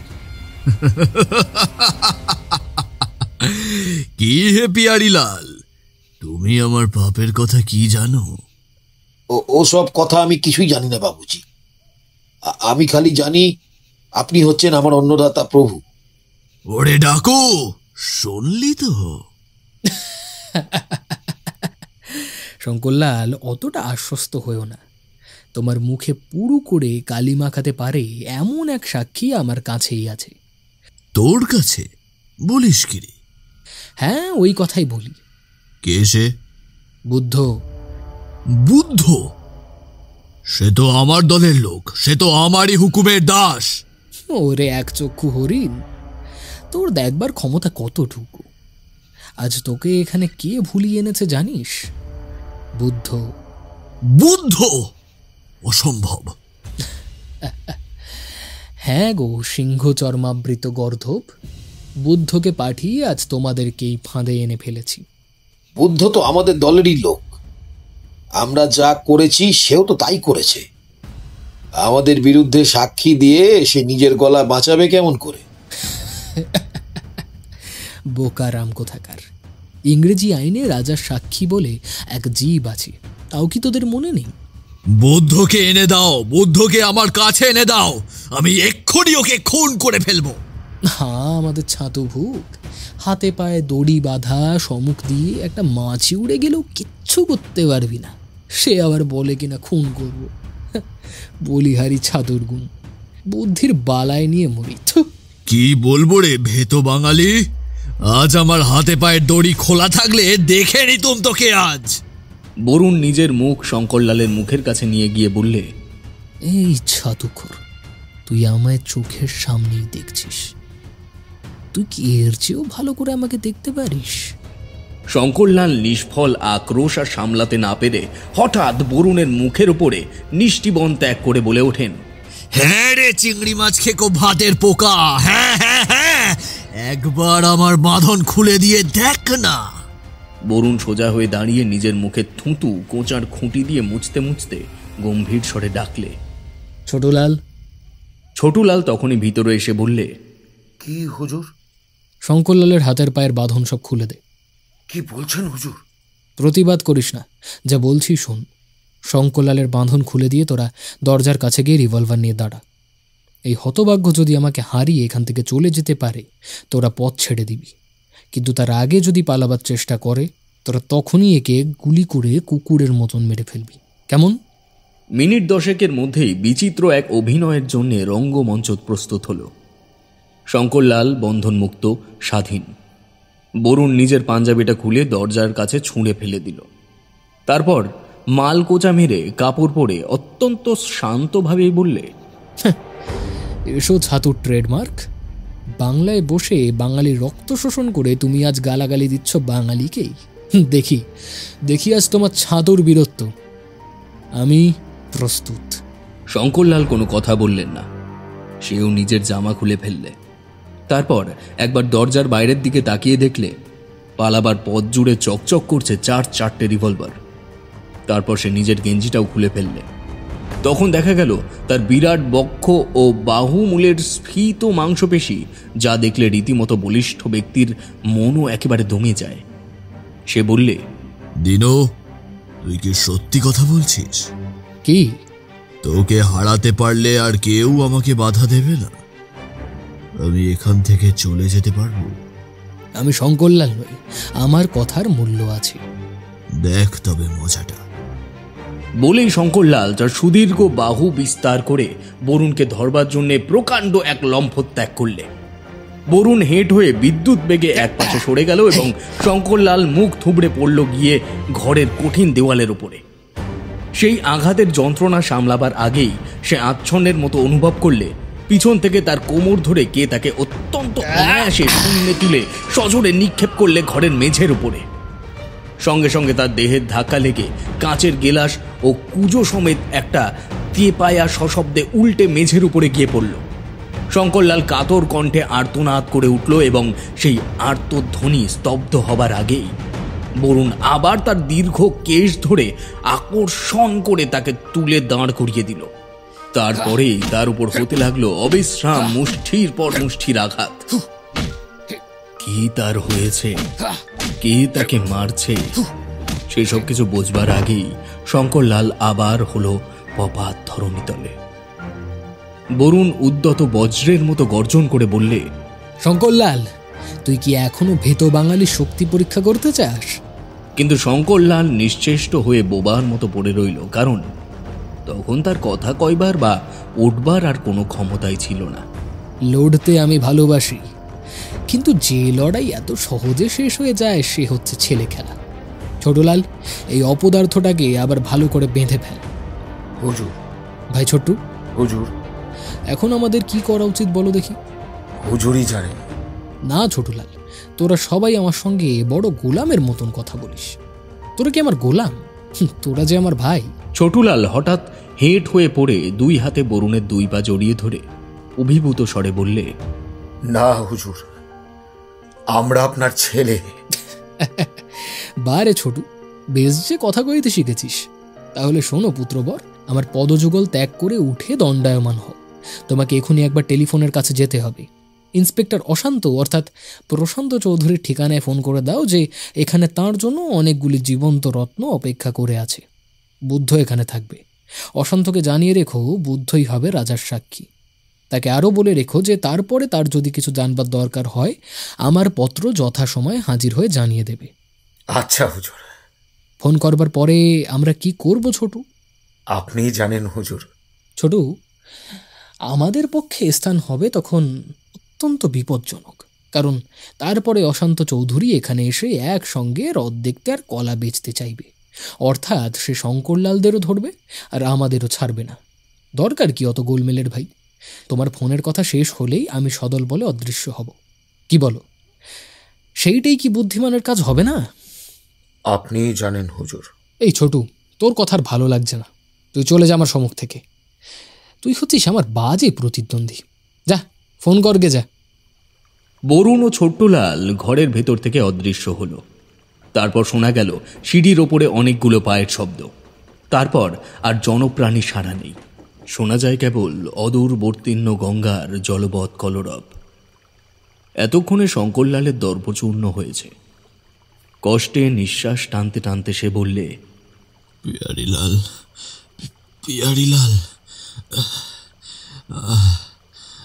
আর আমাদের রক্ষা নেই পিয়ারিলাল, আর আমাদের রক্ষা নেই। এক্ষুনি পুলিশ এসে পড়বে। ভয় নেই বাবুজি, আমরা বোধহয় এখান থেকে লম্বা দিতে পারবো। যাও যাও, বাজে বকো না পিয়ারিলাল, যাও। ঠিক বলছি হুজুর, ঠিক বলছি। ভাগ্যে ওরা আলো নিভিয়ে দিয়ে যায়নি। আরে নির্বোধ, আলো নিভিয়ে দিলে আমাদের এর চেয়ে বেশি আর কি অসুবিধা হতো? আমরা চোখে দেখতে পেতুম না। মূর্খ। চোখে দেখতে পাচ্ছি বলেই আমি পালাবার উপায়ও দেখতে পাচ্ছি। পিয়ারিলাল, তোমার কি মাথা খারাপ হয়ে গেছে নাকি? হ্যাঁ, আমাদের হাত পা বাঁধা। আমরা আসতে বাবুজি, বুদ্ধকে এখানে পাহারায় রেখে গেছে। যে দেখুন, ওই ভাঙা কাঁচের গ্লাস আর কুজোর দিকে। তাদের মারামারির সময়ে তেপায়া উল্টে পড়ে যাওয়া সেই কাঁচের গেলাস ও কাঁচের কুঁজোয় ভাঙা টুকরোগুলো মেঝের উপরে ছড়িয়ে পড়ে রয়েছে। কিন্তু সেদিকে তাকিয়েও শঙ্করলাল কিছুই বুঝতে পারলে না। পিয়ারিলাল বললে, ভাঙা কাঁচে খুঁড়ের মতো ধার হয়, জানেন তো বাবুজি। আমি একখানা খুব ধারালো কাঁচ বেছে নিয়ে আপনার হাতে দড়ি কেটে দেব, তারপর আপনি কেটে দেবেন আমার বাঁধন। পিয়ারিলাল, তোমার মাথায় বুদ্ধি আছে বটে, কিন্তু তোমারও যে হাত পা বাঁধা, এটা ভুলে যাচ্ছ কেন? কিন্তু আমার মুখ আর দাঁত তো বাঁধা নেই। ভাঙা কাঁচ দাঁতে চেপে ধরে আমি আপনার হাতের দড়ি ঠিক কেটে দিতে পারবো। সেই সময় এক ভয় বুদ্ধকে, তো সে হচ্ছে একের নম্বরে ভীতু। আলে বসে পাহারা দিচ্ছে বটে, কিন্তু আপনার সামনে মুখ দেখাতে ভরসা করবে বলে মনে হচ্ছে না। মিনিট পাঁচেকের মধ্যেই শঙ্করলালের হাতের বাঁধন খসে পড়ল এবং তারপর তাদের উভয়েই বন্ধনমুক্ত হতে বেশি দেরি লাগল না। বরুণ ও ছোটু চলে যাবার পর বুদ্ধ একতলায় সদর দরজার সামনে পুলিশের অপেক্ষায় উৎকর্ণ হয়ে দাঁড়িয়েছিল। পিয়ারিলালের অনুমান মিথ্যে নয়। একে শঙ্করলালকে সে মূর্তিমান যমের মতো ভয় করত, তার উপরে সে করেছে দারুণ বিশ্বাসঘাতকতা। ভয়ে ও চক্ষু লজ্জায় উপরে যেতে তার পা উঠল না, আর উপরে যাবার প্রয়োজনীয়তাও সে অনুভব করলে না। আষ্টে পৃষ্ঠে যাদের বেঁধে রাখা হয়েছে তাদের নিয়ে আবার মাথা ঘামাবার দরকার কি? অতএব বুদ্ধ নিশ্চিন্ত মনে বিড়ি ফুঁকে সময় কাটাতে লাগল। ইতিমধ্যে একখানা আরো কালো এবং আরো পুরু মেঘ এসে চাঁদনি রাতকে একেবারে গ্রাস করে ফেললে। সেই ঘন ঘটায় বাইরের খোলা জমিটা হারিয়ে গেল নিশ্ছিদ্র অন্ধকারের অন্তরালে। চমকে উঠল তীব্র বিদ্যুৎ শিখা, গর্জন করে উঠল ক্রুদ্ধ বজ্র, হু হু করে ছুটে এলো একটা দমকা ঝোড়ো হাওয়া। বৃষ্টি পড়তে বোধহয় আর দেরি নেই।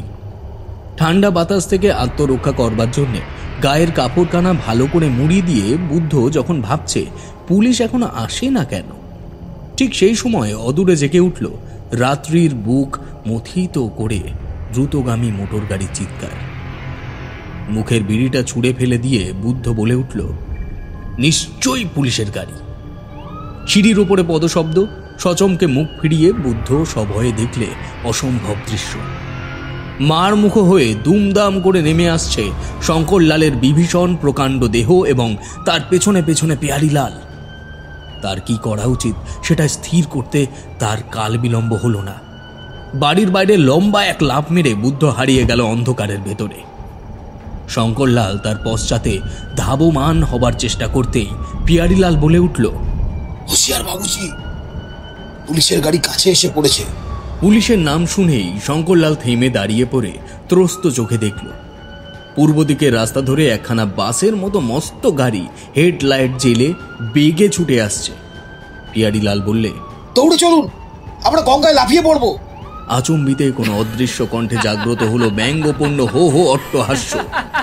কিং কর্তব্য বিমূঢ়র মতন শঙ্করলাল বলে উঠল, ও কে হাসে রে? তোর জম। কে তুই? বেরিয়ে আয় সামনে। এক্ষুনি সর্বনাশ হবে। গঙ্গার দিকে চলুন।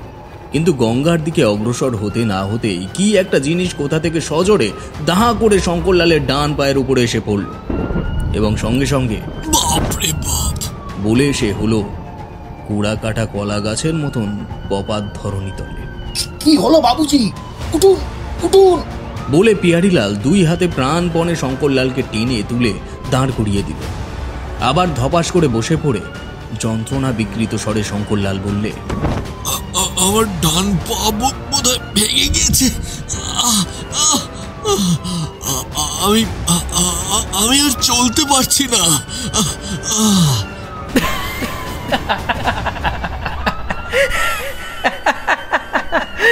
আমি দিনু,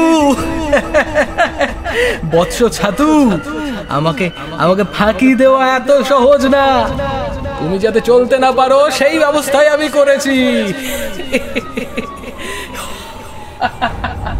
দুর্জয় ক্রোধে দিক বিদিক জ্ঞান শূন্য হয়ে শঙ্করলাল দাঁড়িয়ে উঠে এক বিকট হুঙ্কার দিয়ে লম্ফ ত্যাগ করলে এবং তারপর আবার মাটির উপরে পড়েই বিষম আর্তনাদ করে লম্বা হয়ে শুয়ে পড়ল। পর মুহূর্তেই ঘটনাস্থলে হুড়মুড় করে পুলিশের গাড়ির আবির্ভাব। ভেতর থেকে হন্তদন্তের মতো প্রশান্ত বেরিয়ে এলো সদল বলে।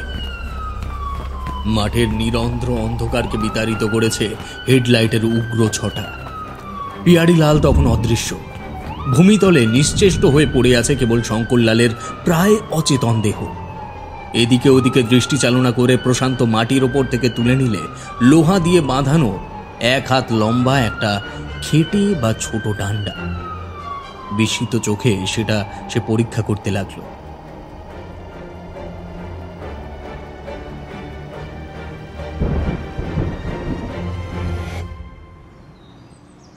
প্রশান্ত পথ চলতে চলতে হঠাৎ সবিস্ময়ে দেখলে অরুণের বাড়ির সমস্ত দরজা ও জানালা খোলা।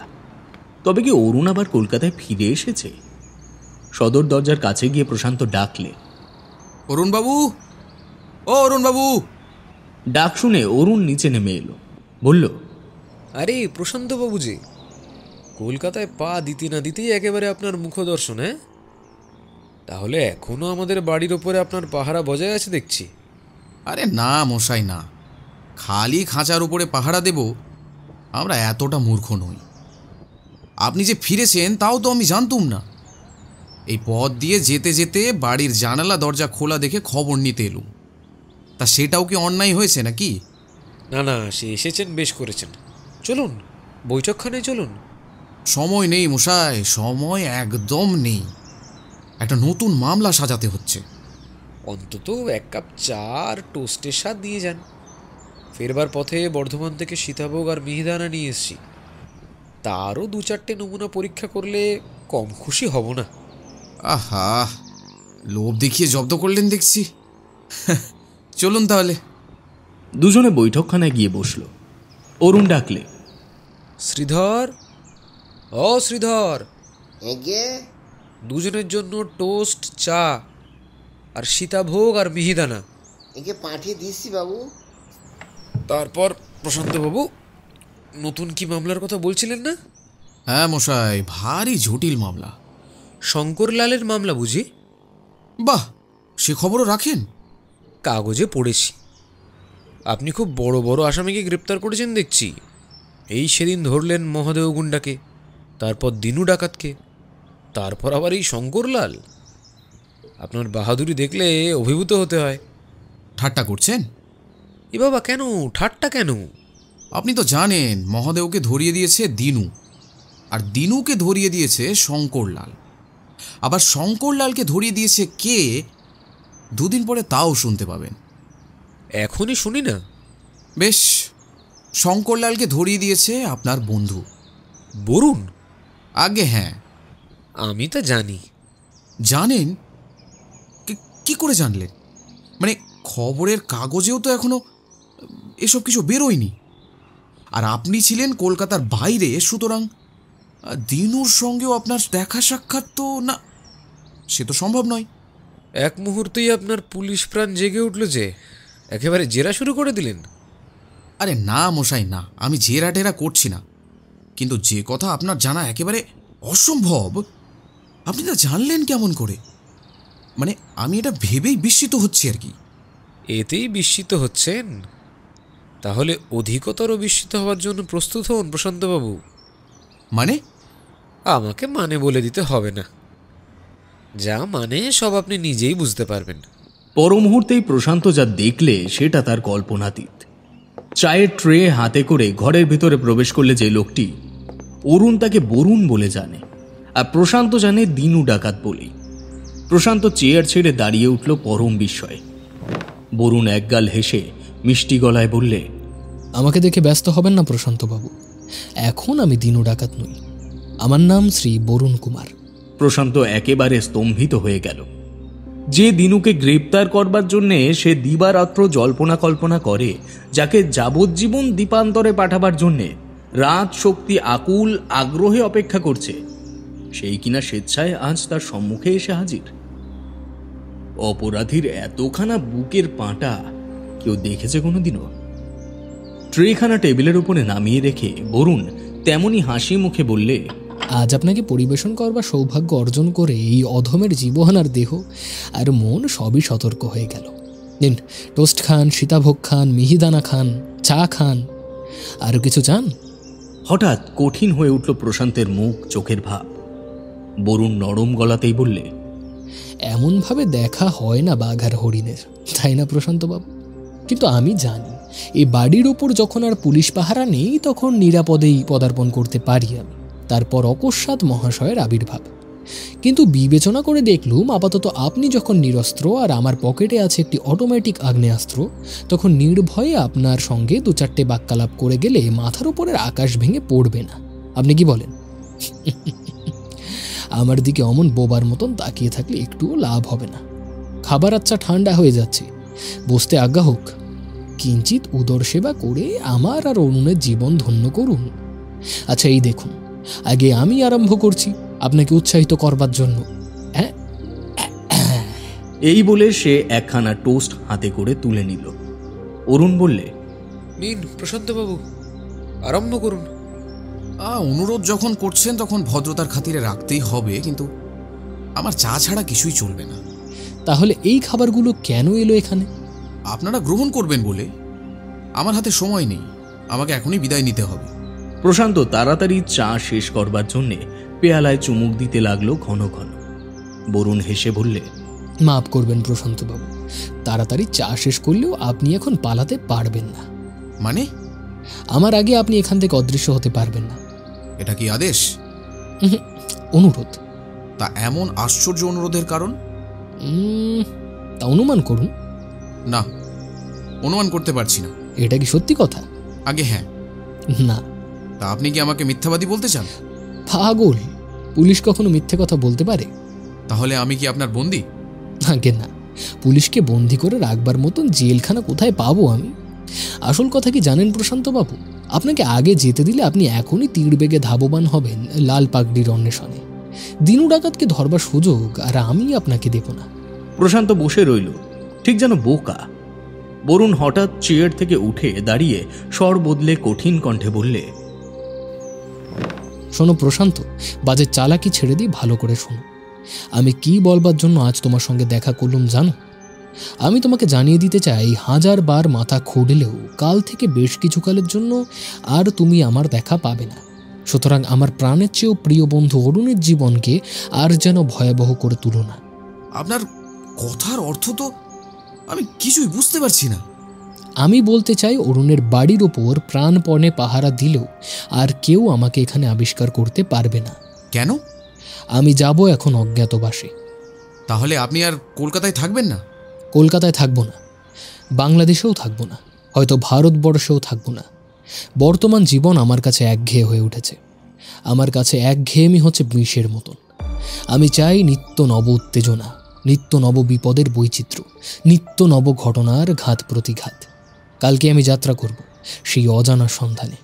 সুতরাং আমাকে ধরবার জন্য মিথ্যে চেষ্টা করে তুমি আর পণ্ডশ্রম করো না। কিন্তু আজ যদি আপনাকে ধরবার চেষ্টা করি? পারবে না। তুমি নিরস্ত্র আর আমি সশস্ত্র। গায়ের জোরেও তুমি আমার কাছে শিশুর মতন। তুমি বাইরের লাল পাগড়িদের সাহায্য পাবে বলে মনে করছো, কিন্তু সে আশা ছেড়ে দাও। কারণ ওই শোনো আমার মোটরের গর্জন। বেশ, নমস্কার প্রশান্তবাবু, আসি ভাই অরুণ। আবার কবে কলকাতায় আসবো আমি তা নিজেই জানি না। বিদায়। হঠাৎ সে ঘর ছেড়ে বেরিয়ে গেল দ্রুত পদে। কয়েক সেকেন্ড পরেই অরুণ ও প্রশান্ত শুনল বাড়ির সম্মুখে যে মোটরখানা এসে দাঁড়িয়েছিল সেখানা আবার সশব্দে ছুটে বেরিয়ে গেল। অরুণ হেসে উঠল সকৌতুকে। প্রশান্ত বসে রইল মুখ মূর্তির মতন।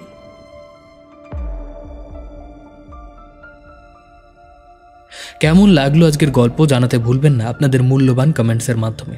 আর যদি খুব ভালো লেগে থাকে চ্যানেলটিকে সাবস্ক্রাইব করে পাশে থাকা বেল নোটিফিকেশনটা কিন্তু অবশ্যই অন করে দেবেন, তাতে আমরা যখনই নতুন নতুন ভিডিও আপনাদের জন্য নিয়ে আসব আপনারা সবার প্রথমে আপডেটস পেয়ে যাবেন। এখনও বলি, যারা যারা এই গল্পের আগের 3টি পার্ট শোনেননি তারা অবশ্যই শুনে নেবেন।